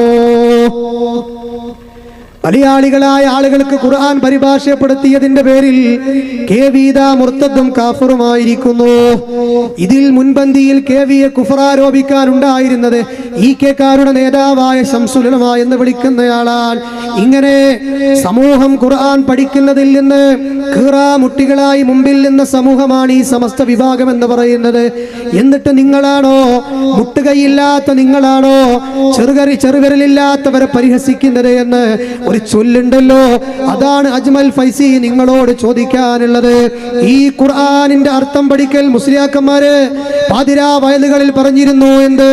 ഖുർആനൊക്കെ വലിയ ബഹറാണ്. ആ ഖുർആൻ എന്ന് പറയുന്ന ബഹറിലേക്ക് നിങ്ങളുടെ കൊച്ചു ബുദ്ധിയാകുന്ന തോണി കൊണ്ട് നിങ്ങൾ ഇറങ്ങണ്ട, മുങ്ങി ചത്തുപോകും കേട്ടോ എന്ന് ഖുർആൻ പഠനത്തിൽ നിന്ന് സമൂഹത്തെ അകറ്റി നിർത്തിയവരാണിവർ. ഇതിനേക്കാൾ വലിയ പ്രവാചക നിന്ദ എന്താണ് അജ്മൽ ഫൈസി? ഇതിന് പകരം നിങ്ങൾ സമൂഹത്തിന്റെ കൈകളിൽ വെച്ചു കൊടുത്തത് മാലകളല്ലേ, മൗലിദുകളല്ലേ, പക്ഷിപ്പാട്ടുകളല്ലേ, കുത്തുബിയ്യത്തുകളല്ലേ, കുപ്പിപ്പാട്ടുകളല്ലേ? ഈ ബിദ്അത്തിന്റെ, ഈ ശിർക്കിന്റെ ഗ്രന്ഥങ്ങൾ പഠിക്കാനുള്ള എല്ലാ വഴികളും നിങ്ങൾ ഒരുക്കി കൊടുക്കുകയും ചെയ്തില്ലേ? മങ്കൂസ് മൗലിദ് പരിപാടി പരിഭാഷപ്പെടുത്തിയതുമായി ബന്ധപ്പെട്ട് നിങ്ങളുടെ ആദർശക്കാരനായ പാണക്കാടുള്ള ഒരു തങ്ങള് എഴുതിയതാണ് നിങ്ങൾക്ക് സ്ക്രീനിൽ കാണാൻ കഴിയുന്നത്. കൊടശ്ശേരി ബഷീറുദ്ദീൻ മുസ്ലിയാർ മങ്കൂസ് മൗലിദ് പരിഭാഷ വളരെ നന്നായിട്ടുണ്ട്. അർത്ഥം അറിയാത്തവർക്ക് മനസ്സിലാക്കാനും ശരിക്ക് വായിക്കാനും ഇത് ഉതകുന്നു. ഇത്തരത്തിലുള്ള കൃതികൾ സുന്നത്ത് ജമാഅത്തിന് മുതൽക്കൂട്ടാണ്. ഇത് എഴുതിയത് മരണപ്പെട്ടു പോയ സയ്യിദ് ഹൈദർ അലി ശിഹാബ് തങ്ങളാണ്. നിങ്ങളുടെ ആദർശക്കാരനല്ലേ? പരിശുദ്ധ ഖുർആൻ അതെ വിവർത്തനം ചെയ്ത കേവിയെ കുറിച്ച് കാഫിർ എന്ന് വിളിച്ചു, മുർത്തദ് എന്ന് വിളിച്ചു. ഏതോ ഒരാൾ എഴുതിയുണ്ടാക്കിയ മങ്കൂസ് മൗലീദിനെ കുറിച്ച് നിങ്ങൾ പറഞ്ഞത് എന്താണ്? അത് പരിഭാഷപ്പെടുത്തിയതിന്റെ പേരിൽ അത് വളരെ നന്നായിട്ടുണ്ട്. പറയൂ, നിങ്ങൾ ഈ സമൂഹത്തെ നിങ്ങൾ പഠിപ്പിച്ചത് ഖുർആനാണോ, മാലകളാണോ, മൗലിദുകളാണോ? അൽഹംദുലില്ലാഹ്, ഇതുപോലെയുള്ള സ്ഥലങ്ങളിൽ മുജാഹിദ് പ്രസ്ഥാനത്തിന്റെ സുന്ദരമായ ആദർശങ്ങൾ ഞങ്ങൾ ഉറക്കെ പറയാൻ തുടങ്ങിയപ്പോ, മുൻകാല മുജാഹിദ് നേതാക്കന്മാർ കേരളത്തിന്റെ മണ്ണിൽ പണിയെടുത്തപ്പോ നിങ്ങൾ പക്ഷിപ്പാട്ടുകളും കുപ്പിപ്പാട്ടുകളും മാറ്റിവെക്കണേ, നിങ്ങൾ മാലകളും മൗലീദുകളും മാറ്റിവെക്കണേ, പരിശുദ്ധ ഖുർആൻ നിങ്ങൾ പഠിക്കണേ എന്ന് പറഞ്ഞപ്പോ സമൂഹം പരിശുദ്ധ ഖുർആനിലേക്ക് കടന്നു വന്നു. പരിശുദ്ധ ഖുർആൻ പഠിക്കാൻ തുടങ്ങി. മാലകൾ എന്താണെന്ന് പോലും സമൂഹത്തിന് അറിയാത്തൊരു അവസ്ഥയിലെത്തി. സബീല എന്താണെന്ന് അറിയാത്തൊരവസ്ഥയെത്തി. ആ സബീല എന്താണെന്ന് അറിയാത്തൊരവസ്ഥ വന്നപ്പോ അതിന് വേണ്ടി പണിയെടുക്കുന്ന മുസ്ലിയാക്കന്മാരുടെ പിൻഗാമിയായ ഒരു ഫൈസിയുടെ സങ്കടം ഒന്ന് കേട്ടു നോക്കൂ. ഞാൻ ചോദിക്കട്ടെ, ഇശാ മഗ്രിബിന്റെ ഇടയിൽ ഖുർആൻ ഓതുന്ന വീടുണ്ടോ? ദിക്റുകളും മാലകളും മൗലൂദുകളും സ്വലാത്തുകളും ചെല്ലുന്ന വീടുണ്ടോ? സ്വന്തം മക്കളെ കൊണ്ട് ചെല്ലാൻ പറയുന്ന വീടുണ്ടോ? പഴയ കാലത്തൊക്കെ നമ്മളെ വീടുകളിൽ ഖുർആൻ ഉണ്ടാകും അല്ലെ? അതേ പ്രകാരം ഖുർആന്റെ കൂടെ ഒരു സബീന ഉണ്ടാവും. ഇതൊക്കെ പാടിയിരുന്ന ഒരു കാലഘട്ടം. മാത്രമല്ല, അന്ന് വളർന്നു വരുന്ന സമുദായത്തിനും തന്റെ ഉണ്ടായിരുന്നു. കാരണം ഉമ്മമാര് ചെയ്യുന്ന ഈ നല്ല നല്ല സ്വഭാവങ്ങളൊക്കെ കണ്ട് ശീലിച്ചതാണ്. അതുകൊണ്ട് തന്നെ ഇന്നത്തെ കുട്ടികൾക്ക് ശരിക്ക് സബീൻ എന്താന്ന് പോലും അറിയൂല. ഇതിന്റെ ഇടയ്ക്ക് ഞങ്ങളൊരു സ്ഥലത്ത് കുറെ മുസ്ലിം മൗലവിമാർ ഇങ്ങനെ ഒരുമിച്ച് കൂടിയിട്ട് ഒരു മൗലൂദ് ഓതാൻ ആഗ്രഹിച്ചിട്ട് ഒരു ചെറിയ കുട്ടിയുണ്ട് അവിടെ. ആ കുട്ടിയെ വിളിച്ചിട്ട് 2 സെബീനെ കൊണ്ടുവരാൻ പറഞ്ഞയച്ചു. ആ കുട്ടിയെ സെബീനെ കൊണ്ടുവരാൻ പറഞ്ഞയച്ചു. ഞങ്ങൾ കുറെ കാത്തിരുന്ന് ഇപ്പൊ വരും കുട്ടിയെ കാണുന്നില്ല. പിന്നീട് ഒരു അല്പനേരം കഴിഞ്ഞപ്പോ ആ കുട്ടിയുണ്ട് ഞങ്ങളെ മുന്നിൽ ഇങ്ങനെ നടക്കുന്നു. ഞങ്ങൾ വിളിച്ചു, മോനോടാ ഇതിനെന്തിനു പറഞ്ഞയച്ചതാ? സെബീൻ കൊണ്ടുവരാന്. എന്നിട്ട് എവിടെ അതിരിക്കണ്? അവ നോക്കുമ്പോ പാത്രം കഴുകുന്ന 2 സെബീന പൊടിയുടെ പാക്കറ്റ് ആ കുട്ടി അവിടെ വാങ്ങിക്കൊടുന്ന് വെച്ചിക്കണ്. ആ കുട്ടിയെ കുറ്റം പറഞ്ഞിട്ട് കാര്യമില്ല. ജീവിതത്തിൽ ഒരിക്കലെങ്കിലും എടുത്തു ചെല്ലുന്നത് ഉമ്മയിൽ നിന്നും ബാപ്പയിൽ നിന്നും ഈ കുട്ടി പഠിക്കണ്ടേ? ഇതാണ് ഇന്നത്തെ നമ്മുടെ സമൂഹത്തിലെ ഏറ്റവും വലിയ ദുരന്തം തന്നെയാണ്. മാലയും മൗലീദും നിങ്ങൾ മാറ്റിവെച്ച് ഖുർആനിലേക്ക് മടങ്ങൂ എന്ന് മുജാഹിദ് പ്രസ്ഥാനത്തിന്റെ ദഅവത്ത് മനുഷ്യ ഹൃദയങ്ങളിൽ തുളച്ചു കയറിയപ്പോ നിങ്ങളുടെ സബീന എന്താന്ന് പോലെ ആൾക്കാർക്ക് മനസ്സിലായിട്ടില്ല. നിങ്ങളെ മാലകളുടെയും മൗലീദുകളുടെയും മദ്ഹ് പറയുന്ന, അതിനുവേണ്ടി ആളുകളെ വക്താക്കളെ വാരിക്കൂട്ടുന്ന നിങ്ങളുടെ ഉസ്താദന്മാർ വല്ലപ്പുഴയിൽ മാലകളും മൗലീദുകളും തള്ളിയില്ലേ? കണ്ടു നോക്കൂ നിങ്ങൾ. ഇവിടെ ഞങ്ങളുടെ വീടുകളിൽ മുസ്ലിം ഐക്യവേദിയുടെ ഭാരവാഹികളുടെ വീടുകളിൽ ഓതുന്ന ഒരു മൗലൂദ് കിതാബാണ് ഇവിടെ കൊടുത്തിട്ടുള്ളത്. ഇതിൽ ഒരുപാട് മൗലൂദുകൾ ഇവിടെ ലക്ഷക്കണക്കിന് മൗലൂദുകൾ ഉണ്ടെന്ന് പറഞ്ഞു. ഇതിൽ കുറച്ച് മൗലൂദുകൾ ഞങ്ങൾ ഇവിടെ വായിക്കാം. ഇതിൽ ഏത് ഞങ്ങൾക്ക് ഓതാൻ പറ്റും, ഏത് പറ്റൂല എന്ന് ഇരുവിഭാഗം പണ്ഡിതന്മാരും ഞങ്ങൾക്ക് മനസ്സിലാക്കി തരണം. ഞാൻ ഇവിടെ പേരുകൾ വായിക്കാം. 1 ബർസഞ്ചി മൗലിദ്, 2 ബാരി അംഷാജ് മൗലിദ്, 3 ജാല മുഹമ്മദ് മൗലിദ്, 4 സിദ്ദീഖ് മൗലിദ്, 5 നഫീസത്ത് മൗലിദ്, 6 ഷാഹുൽ ഹമീദ് മൗലിദ്, 7 ഷറഫുലന മൗലിദ്, 8 മങ്കൂസ് മൗലിദ്, 9 മുഹ്യദ്ദീൻ മൗലിദ്, 10 റിഫായി മൗലിദ്, 11 ബദ്ർ മൗലിദ്, 12 സുബ്ഹാന മൗലിദ് എന്നീ 12 മൗലിദുകൾ ഞങ്ങൾ ഇവിടെ വായിച്ചിട്ടുണ്ട്. ഇതിൽ ഞങ്ങൾക്ക് ഏതാണ് ഉൾക്കൊള്ളാൻ പറ്റുന്നത്, ഏതാണ് ശരിയല്ലാത്തത് എന്ന് ഇവിടെ പറഞ്ഞു തരണം. നേരത്തെ നമ്മുടെ മുസ്ലിം ഐക്യവേദി സംവാദത്തിന് നേതൃത്വം കൊടുക്കുന്ന മുസ്ലിം ഐക്യവേദിയുടെ പ്രസിഡന്റ് സിദ്ദീഖ് സാഹിബ് പറഞ്ഞൊരു കാര്യമുണ്ട്. ആ മൗലിദിന്റെ ഏടുകളിൽ ഞങ്ങളുടെ വീടുകളിൽ നടക്കുന്നത് ഓതാറുള്ളത് 2 മൗലിദിന്റെ പേര് പറഞ്ഞിട്ടുണ്ട്. ഒന്ന് ഷറഫുൽ അനാം, മറ്റൊന്ന് മങ്കൂസ്. ഈ നാടുകളിൽ ഞാൻ പറഞ്ഞത് കഴിഞ്ഞിട്ടില്ല, എന്നിട്ട് നിങ്ങൾക്ക് പറയാം. ഈ പറഞ്ഞ നാട് ഞാൻ പറഞ്ഞത് കേൾക്കട്ടെ. നേരത്തെ സിദ്ദീഖ് സാഹിബ് പറഞ്ഞതാണ്, അത് വീഡിയോ ഓഡിയോ റെക്കോർഡ് ഉള്ളതാണ്, അദ്ദേഹം നിഷേധിക്കൂല. ഞങ്ങളുടെ വീടുകളിൽ ഓതാറുള്ളത് ഈ മൗലിദാണ് എന്നാണ് പറഞ്ഞിട്ടുള്ളത്. അതുകൊണ്ടാണ് ഞങ്ങൾ നേരത്തെ പറഞ്ഞിട്ടുള്ളത് 2 മൗലിദും പിന്നെ മറ്റൊന്ന് മുജാഹിദുകൾ കൂടി തർക്കമില്ലാത്ത 15 മൗലിദും. ഞാൻ പറയുന്നത് അതുകൊണ്ട് ഓതാറുള്ള മൗലിദാണെങ്കിൽ അതാണ്. ഇനി അതിൽ കുറെ മൗലിദുകളുണ്ട്, അതിൽ സുന്നികൾ അംഗീകരിക്കുന്നതും സുന്നികളുടെ ആശയങ്ങളും ഉള്ളതും എന്ന് പറഞ്ഞാൽ പല സുന്നികൾ രചിച്ച മൗലിദുകളിലും പലതും കടത്തി കൂട്ടിയിട്ടുണ്ട്. ഉദാഹരണം സിദ്ദീഖ് മൗലിദ് പോലെ. സിദ്ദീഖ് മൗലിദിൽ കള്ളക്കഥ ഇല്ലാത്ത യഥാർത്ഥ സിദ്ദീഖ് മൗലിദ് വേറെ പ്രസ്സുകളിലുണ്ട്. അപ്പൊ അതുകൊണ്ടാണ് ഞാനിത് പറയുന്നത്. ഒരു കാര്യം ഞാൻ നിങ്ങളെ ചോദ്യത്തിന് ചോദിച്ചത് കൊണ്ട് മറുപടി പറയുന്നു.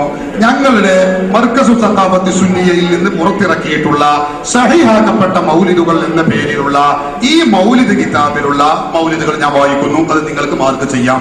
ഒന്ന് ഷറഫല്ലന മൗലിദ്, എഴുതിക്കൊള്ളി. മറ്റൊന്ന് മങ്കൂസ് മൗലിദ്, മറ്റൊന്ന് ബദർ മൗലിദ്, മറ്റൊന്ന് മുഹിയുദ്ദീൻ മൗലിദ്, മറ്റൊന്ന് റിഫായി മൗലിദ്. ഇങ്ങനെ ഇത്രയും മൗലിദുകൾ ഇതിൽ രേഖപ്പെടുത്തി വെച്ചിട്ടുണ്ട്. ഇത്രയും മൗലിദുകൾ. അപ്പൊ ഉസ്താദെ ഒരു ചോദ്യം. ഇത്രയും 5 മൗലിദുകളെ കുറിച്ചാണ് ഉസ്താദ് ഇവിടെ പരാമർശിച്ചത്. ബാക്കിയുള്ള ഞാൻ വായിച്ച ബാക്കിയുള്ള 7 മൗലിദുകളും ഉസ്താദ് അംഗീകരിക്കുന്നില്ല എന്നാണ് പറയുന്നത്. അംഗീകരിക്കുന്നോ ഇല്ലയോ എന്ന് ഇപ്പോൾ പറയാറായിട്ടില്ല. അംഗീകരിക്കുന്നോ ഇല്ലേ എന്ന് പറയാനായിട്ടില്ല. തൈക്കടപ്പുറത്തുള്ള മുസ്ലിമീങ്ങളെ, നിങ്ങളൊക്കെ ചെല്ലുന്ന പല മൗലൂദുകളിലില്ലേ ഉസ്താദന്മാർ എന്നോ തള്ളി 15 കൊല്ലം തള്ളിയിട്ട് ഇത് കാണാത്ത ഈ നാട്ടിലെ ആളുകൾ ഉണ്ടാവും. വിശുദ്ധ ഖുർആൻ എന്ന് പറയുന്ന മഹാവേദ ഗ്രന്ഥത്തിൽ നിന്ന് ജനങ്ങളെ അകറ്റിയിട്ട് കയ്യിൽ വെച്ചു കൊടുത്ത ഈ മാലയും മൗലീദും വരെ അംഗീകരിക്കാൻ പറ്റാത്ത പലതുമുണ്ട് എന്ന് പറയുന്ന അവസ്ഥയിലേക്ക് ഇവരുടെ നാവുകളെ പാകപ്പെടുത്തിയത് ഞങ്ങളാണ്. എന്താ സംശയം? 15 കൊല്ലം കഴിഞ്ഞ് ഇപ്പോഴും പരിശോധന പൂർത്തിയായിട്ടില്ല. എന്നിട്ട് അജ്മൽ ഫൈസി നമ്മോടൊരു ചോദ്യം, എങ്ങനെ സാധിക്കുന്നു കേട്ടോക്ക്. അതിൽ നിന്ന് മനസ്സിൽ ഒരാടി മഹബത്തുള്ള ആൾക്ക് കഴിയുമോ? മുത്തുനബിയോടുള്ള സ്നേഹമുള്ള ആൾക്ക് കഴിയുമോ?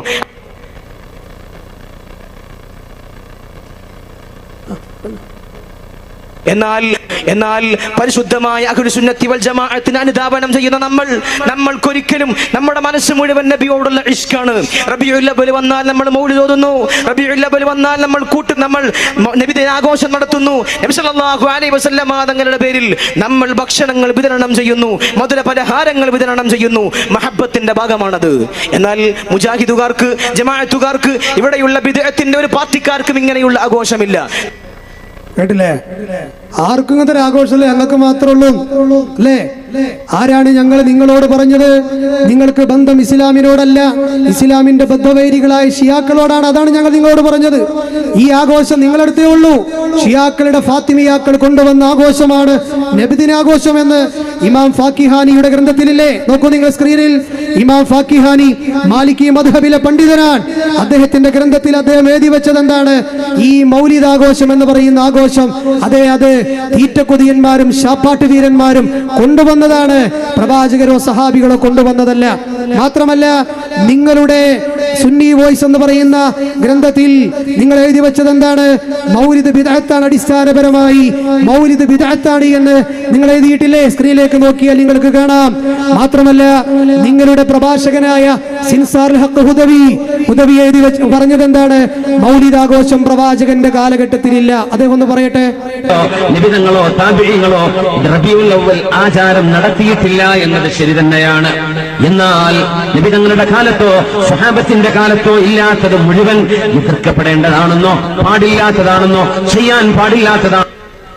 ഇത് നമ്മൾ മുമ്പ് കേട്ട ക്ലിപ്പല്ലേ? അപ്പോ മുജാഹിദീങ്ങൾക്കും ജമാഅത്തുകൾക്കും ഒന്നുമില്ല, ജമാഅത്തുകാർക്ക് ഒന്നുമില്ല ആഘോഷം ഞങ്ങൾക്കുണ്ട്. അതേതാ? അത് നബിദിനാഘോഷമാണ്. നിങ്ങൾ തന്നെ എഴുതിയേക്കുന്നത് ബിദ്അത്താണ്. നിങ്ങൾ ആദ്യം പ്രസംഗിച്ചു നബിയും സഹാബത്തും നിന്നിടത്ത് നിൽക്കണം. ഇതിലേതാ സത്യം? അതാ പറയണത്. നിങ്ങളുടെ വാചകങ്ങളിലേ ഉള്ളൂ എന്ത് അതെ ഈ രൂപത്തിലുള്ള പ്രവാചക സ്നേഹം. എന്നാൽ റിസാല വാരികയിൽ നിങ്ങൾ എഴുതി വെച്ചത് എന്താണ്? പെരുന്നാളിനേക്കാൾ വലിയ ആഘോഷമാണ് മുസ്ലിമീങ്ങൾക്ക് നബിദിനാഘോഷം. സ്ക്രീനിലേക്ക് നോക്കിയാൽ കാണാം. പെരുന്നാളിനേക്കാൾ വലിയ ആഘോഷമാണെന്നാ പറഞ്ഞത്. അപ്പൊ പ്രവാചകന്റെ കാലത്ത് ഇല്ലേനും പെരുന്നാളിനേക്കാൾ വലിയ ആഘോഷമാണേനും അല്ലേ? ഞങ്ങൾക്ക് ചോദിക്കാനുള്ളത് ഇതെങ്ങനെയാണ് സംഭവിച്ചത് എന്നുള്ളതാണ്. മാത്രമല്ല 2002 മാർച്ച് 20 റിസാല സ്ക്രീനിൽ നിങ്ങൾക്ക് കാണാം. ലൈലത്തുൽ ഖദറിനേക്കാൾ മുന്തിയ രാത്രിയാണ് പ്രവാചകൻ സല്ലല്ലാഹു അലൈഹി വസല്ലമയുടെ ആഘോഷത്തിന്റെ രാത്രി എന്ന് നിങ്ങൾ എഴുതി വെച്ചിട്ടില്ലേ? ഇതുമായി ബന്ധപ്പെട്ട് കോഴിക്കോട് ജില്ലയിൽ ഒരു ചെറുവാടിയിൽ ഒരു സംവാദം നടന്നു. അതിൽ നിങ്ങളോട് തെളിവ് ചോദിച്ചിട്ട് മണിക്കൂറുകളോളം നിങ്ങൾ ഉദ്ധരിച്ചില്ല. നിങ്ങൾ പറഞ്ഞത് എന്താ? നബിന്റെ കാലത്തില്ലാത്തതൊന്നും ചെയ്യാൻ പറ്റൂല എന്നുണ്ടോ? പറ്റൂല. കാരണം നബിദിനാഘോഷത്തിന് നിങ്ങൾ ഫضل പറയുന്നുണ്ട്, അതിന്റെ പുണ്യം പറയുന്നുണ്ട്, അതൊരു മഹത്തായ ഇബാദത്താണ്. നിങ്ങൾ പുതിയ വാരികയിൽ നിങ്ങൾ എഴുതി വെച്ചിട്ടുണ്ട്. അത് ആധുനിക കാലഘട്ടത്തിൽ വണ്ടി കണ്ടുപിടിക്കുന്നത് പോലെയും പുതിയ സംവിധാനങ്ങൾ കൊണ്ടുവരുന്നത് പോലെയുമല്ല. അതുകൊണ്ട് നിങ്ങൾ അതിന് തെളിവുദ്ധരിച്ചേ പറ്റൂ. അതുകൊണ്ട് നിങ്ങൾക്കൊന്നും ആഘോഷമില്ല, ഞങ്ങൾക്കേ ഉള്ളൂ എന്ന് പറഞ്ഞതിൽ എന്തർത്ഥമാണ് സഹോദര ഉള്ളത്? ഇതുമായി ബന്ധപ്പെട്ട് ഷൊർണൂരിൽ ഒരു സംവാദം നടന്നപ്പോ അതെ നമ്മൾ വ്യക്തമായി നിങ്ങളുടെ പണ്ഡിതന്മാരുടെ മുഖത്ത് നോക്കി ചോദിച്ചിട്ടുണ്ട് ഒരു ചോദ്യം. കേട്ടു നോക്കൂ. എന്ന് ഇസ്ലാമികമാണ് എന്ന് തെളിയിക്കാൻ ഉള്ള നിങ്ങളുടെ സമയത്ത് നിങ്ങൾ സ്ഥാപിച്ചത് തന്നെ ഇത് നല്ല വിദഅത്താണ് എന്നതാണ് എന്ന് ഞങ്ങൾ മനസ്സിലാക്കുന്നു. ഏതായിരുന്നാലും ശരി, അതിന് നിങ്ങൾ പറഞ്ഞു ഖുർആനിൽ തെളിവുണ്ട്, ഹദീസിൽ തെളിവുണ്ട്. എന്നാലും ഇനി അവരാരും ചെയ്തിട്ടില്ല എന്ന് സങ്കല്പിച്ചാൽ തന്നെയും അത് ഒരു നല്ല വിദഅത്താണ്, സുന്നത്തായ വിദഅത്താണ് എന്ന തരത്തിലാണ് നിങ്ങളുടെ അവതരണം ഉണ്ടായത്. നിങ്ങളുടെ വിഷയാവതരണത്തിൽ നിങ്ങൾ തെളിവായി പല ആയത്തുകളും ചില ഹദീസുകളും ഒക്കെ പരാമർശിക്കുകയും ചെയ്തു. അതിൻ്റെ സ്ഥാനത്തിലാണ് ഞാൻ ചോദിക്കുന്നത്. നിങ്ങൾ തെളിവായി പറഞ്ഞു ഖുൽ ബിഫദ്ലില്ലാഹി വബിറഹ്മതിഹി ഫബിദാലിക ഫൽയഫ്റഹു എന്ന സൂറത്ത് യൂനുസിലെ ഒരു ആയത്താണ്. നിങ്ങൾ അത് തെളിവെന്നോണം ഓതി. ഇതാണ് നമ്മുടെ ചോദ്യം. നിങ്ങൾ നബിദിനാഘോഷത്തിന് തെളിവായി കൊണ്ടുവരുന്ന സൂറത്ത് യൂനുസിലെ ആയത്ത് നബിദിനാഘോഷത്തിന് തെളിവാണെന്ന് ആരാ പറഞ്ഞത്? ഉസ്താദിന്റെ മറുപടി കേൾക്കൂ. മൗലവി ചോദിച്ചത് ഖുൽ ബിഫദ്ലില്ലാഹി വബിറഹ്മതിഹി ഫബിദാലിക ഫൽയഫ്റഹു എന്ന ആയത്ത്. ആ ആയത്ത് ഞങ്ങൾ നബി സല്ലല്ലാഹു അലൈഹി വസല്ലമ തങ്ങളെ കൊണ്ട് സന്തോഷിക്കാൻ ഞങ്ങൾ നേരത്തെ വിഷയാവതരണത്തിൽ തെളിവുദ്ധരിച്ചു. ആണയിട്ട് പറയുന്നു, അള്ളാഹുവിൻ്റെ റസൂലിനെ കൊണ്ട് സന്തോഷിക്കാൻ ഞങ്ങൾക്ക് ആ ആയത്ത് തെളിവാണ്. ആ ആയത്ത് തെളിവാണ്. ഒരു ആയത്ത് തെളിവ് ആണെങ്കിൽ ആ തെളിവിന് വേറെ ഒരു ഇമാമ് പറയേണ്ട ആവശ്യമില്ല. ആയത്തുണ്ടോ അത് അവരതിൽ നിന്നൊരു കണ്ടുപിടുത്തം നടത്തുക, എന്നിട്ട് അവരുടെ തഫ്സീർ കൊടുക്കുക. അപ്പൊ വേറെ തെളിവ് വേണ്ട, ഞങ്ങൾക്ക് ആ ആയത്ത് തെളിവാണ്. പിന്നെ അങ്ങനെ നല്ല വിധത്തായത് ആയത്തുണ്ടെങ്കിൽ അത് സുന്നത്തല്ലേ ആവുക? അപ്പൊ ഇവരുടെ സംസാരത്തിൽ വൈരുദ്ധ്യങ്ങൾ. അപ്പൊ അജ്മൽ ഫൈസി, നിങ്ങളുടെ കയ്യിലുള്ള ആഘോഷത്തിന്റെ തെളിവാണിത്. ആ തെളിവ് ഞങ്ങൾക്ക് ഇസ്ലാമിക ലോകത്തുള്ള പണ്ഡിതന്മാർ വിശദീകരിച്ചത് കണ്ടില്ല. ഫൈസൽ മൗലവി പറഞ്ഞത് കേട്ടോളൂ നിങ്ങൾ. ഇപ്പൊ ഏതായാലും ആയത്ത് പറഞ്ഞു, ഇക്രാറ് പറഞ്ഞു, ആ സമയം കൂടെ തഫ്സീർ പറഞ്ഞാൽ പോലെ. അതിനെന്താ ന്യായം? ആയത്ത് വ്യക്തമായി വന്നാൽ പിന്നെ തഫ്സീർ വേണമെന്നില്ല. അതന്നെയാണ് പ്രശ്നം. അത് തന്നെയാണ് പ്രശ്നം. ആയത്തുണ്ടെങ്കിൽ തഫ്സീർ വേണ്ട എന്ന് നിങ്ങൾ പറഞ്ഞ പ്രശ്നമുണ്ടല്ലോ, അത് തന്നെയാണ് പ്രശ്നം.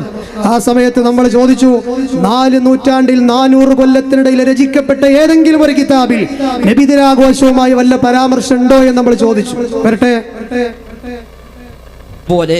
അപ്പോൾ ഹിജ്റയുടെ ഉത്തമമായ 3 തലമുറകൾ, മുസ്ലിം ഉമ്മത്തിന്റെ ആദ്യ സലഫു സ്വാലിഹികളായ 3 തലമുറകൾ, ആ 3 തലമുറകളിൽ തന്നെ നൂറുകണക്കായ ഗ്രന്ഥങ്ങൾ മുസ്ലിം ലോകത്ത് വ്യത്യസ്തങ്ങളായ വിഷയങ്ങളിൽ രചിക്കപ്പെട്ടിട്ടുണ്ട്. ആ ഉത്തമമായ തലമുറകളിൽ 3 നൂറ്റാണ്ടിൽ വേണ്ട 4 നൂറ്റാണ്ടിൽ രചിക്കപ്പെട്ട ഏതെങ്കിലും ഒരു കിതാബിൽ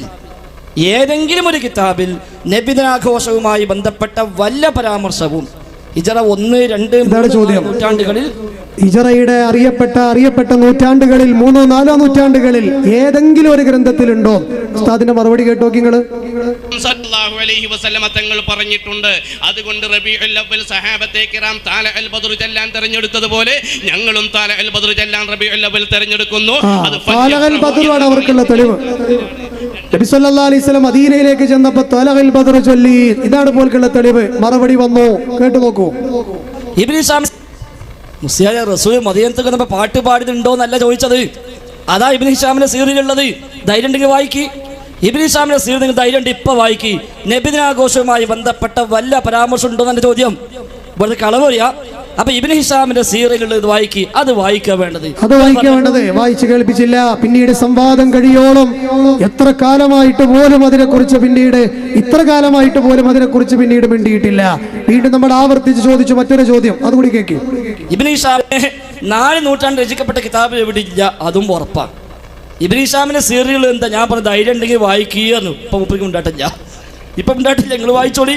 ഇനി കൈകിട്ട് ഒന്നിച്ചെന്ന് വായിക്കണോ? നമുക്കൊരു സമയം തരാം. ഇബ്നു ഹിശാമിന്റെ സീറയിൽ നബിദിനാഘോഷവുമായി ബന്ധപ്പെട്ട ഒരു പരാമർശവും ഇല്ല. അപ്പൊ ഈ ചോദ്യം അങ്ങോട്ട് കുറിക്ക് കൊണ്ടപ്പോ മുസ്ലിയാർക്ക് കിതാബ് എടുക്കാതിരിക്കാൻ വയ്യാതെയായി ഒരു കിതാബ് എടുത്തു. മറുപടി വേണം എന്ന് ആ വിഷയത്തിലില്ല എന്ന് ഓർമ്മപ്പെടുത്തുന്നു. മറുപടി വേണം എന്ന് ഈ സമയത്തുണർത്തുന്നു.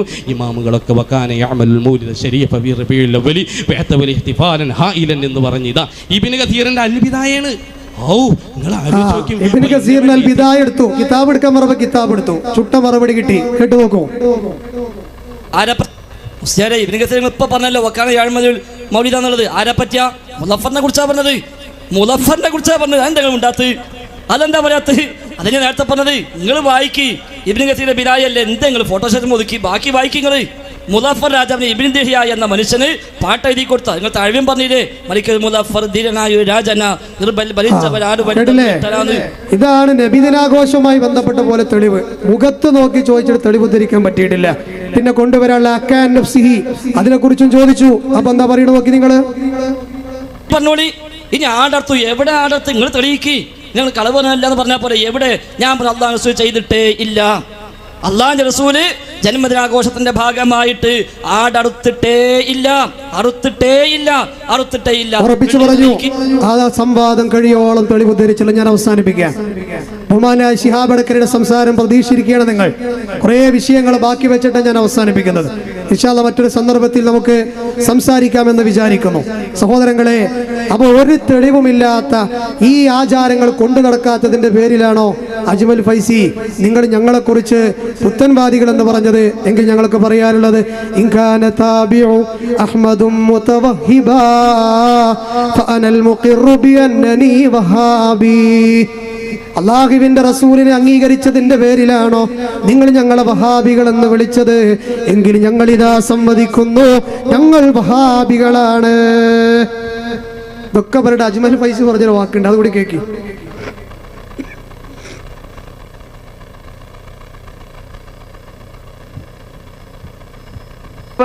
ഇസ്ലാം അത് ഹബീബായ നബി മുഹമ്മദ് മുസ്തഫ സല്ലല്ലാഹു അലൈഹി വസല്ലമ തങ്ങൾ ഇവിടെ കാണിച്ചു തന്ന അതേ മാതൃകയിലാണ് നമ്മൾ കൊണ്ടുവരുന്നത്. കേട്ടില്ലേ? നബി സല്ലല്ലാഹു അലൈഹി വസല്ലം കൊണ്ടുവന്ന അതേ മാതൃകയിലാണ് ദീന് ഞങ്ങൾ ഇവിടെ കൊണ്ടുവരുന്നതെന്ന്. ഇവിടെ അദ്ദേഹത്തിന്റെ ആരോപണങ്ങൾ ഇനിയും ബാക്കിയാണ്. അത് തുടർന്നുള്ള സംസാരത്തിൽ ബഹുമാനായ ശിഹാബ് അടക്കര ചേർത്ത് വെക്കുമെന്ന് ഞാൻ വിചാരിക്കുന്നു. സഹോദരങ്ങളെ, തെറ്റിനെ തെറ്റാണെന്ന് മനസ്സിലായാൽ അതിൽ നിന്ന് മാറാൻ നമ്മൾക്ക് കഴിയണം. റബ്ബിനോട് ദുആ ചെയ്യുക, ഹക്കിന് ഹക്കായി മനസ്സിലാക്കാൻ, ബാത്തിലിനെ ബാത്തിലാണെന്ന് മനസ്സിലാക്കാൻ. ബാത്തിലിനെ ബാത്തിലാണെന്ന് മനസ്സിലായാൽ അതിന്റെ തീർത്തും അവജ്ഞയോടെ അതിനെ തള്ളിക്കളയാൻ അള്ളാഹു നമുക്കെല്ലാം അതേ ആർജവത്തെ ഈമാനിനെ പ്രദാനം ചെയ്യുമാറാകട്ടെ. എന്റെ സംസാരത്തിൽ അമിതമായ വല്ല പ്രയോഗങ്ങൾ വന്നുപോയിട്ടുണ്ടെങ്കിൽ അത് നിങ്ങൾ ക്ഷമിക്കണമേ എന്ന് മാത്രം ഉണർത്തി എന്റെ ഈ സംസാരത്തെ ഞാൻ അവസാനിപ്പിക്കുന്നു.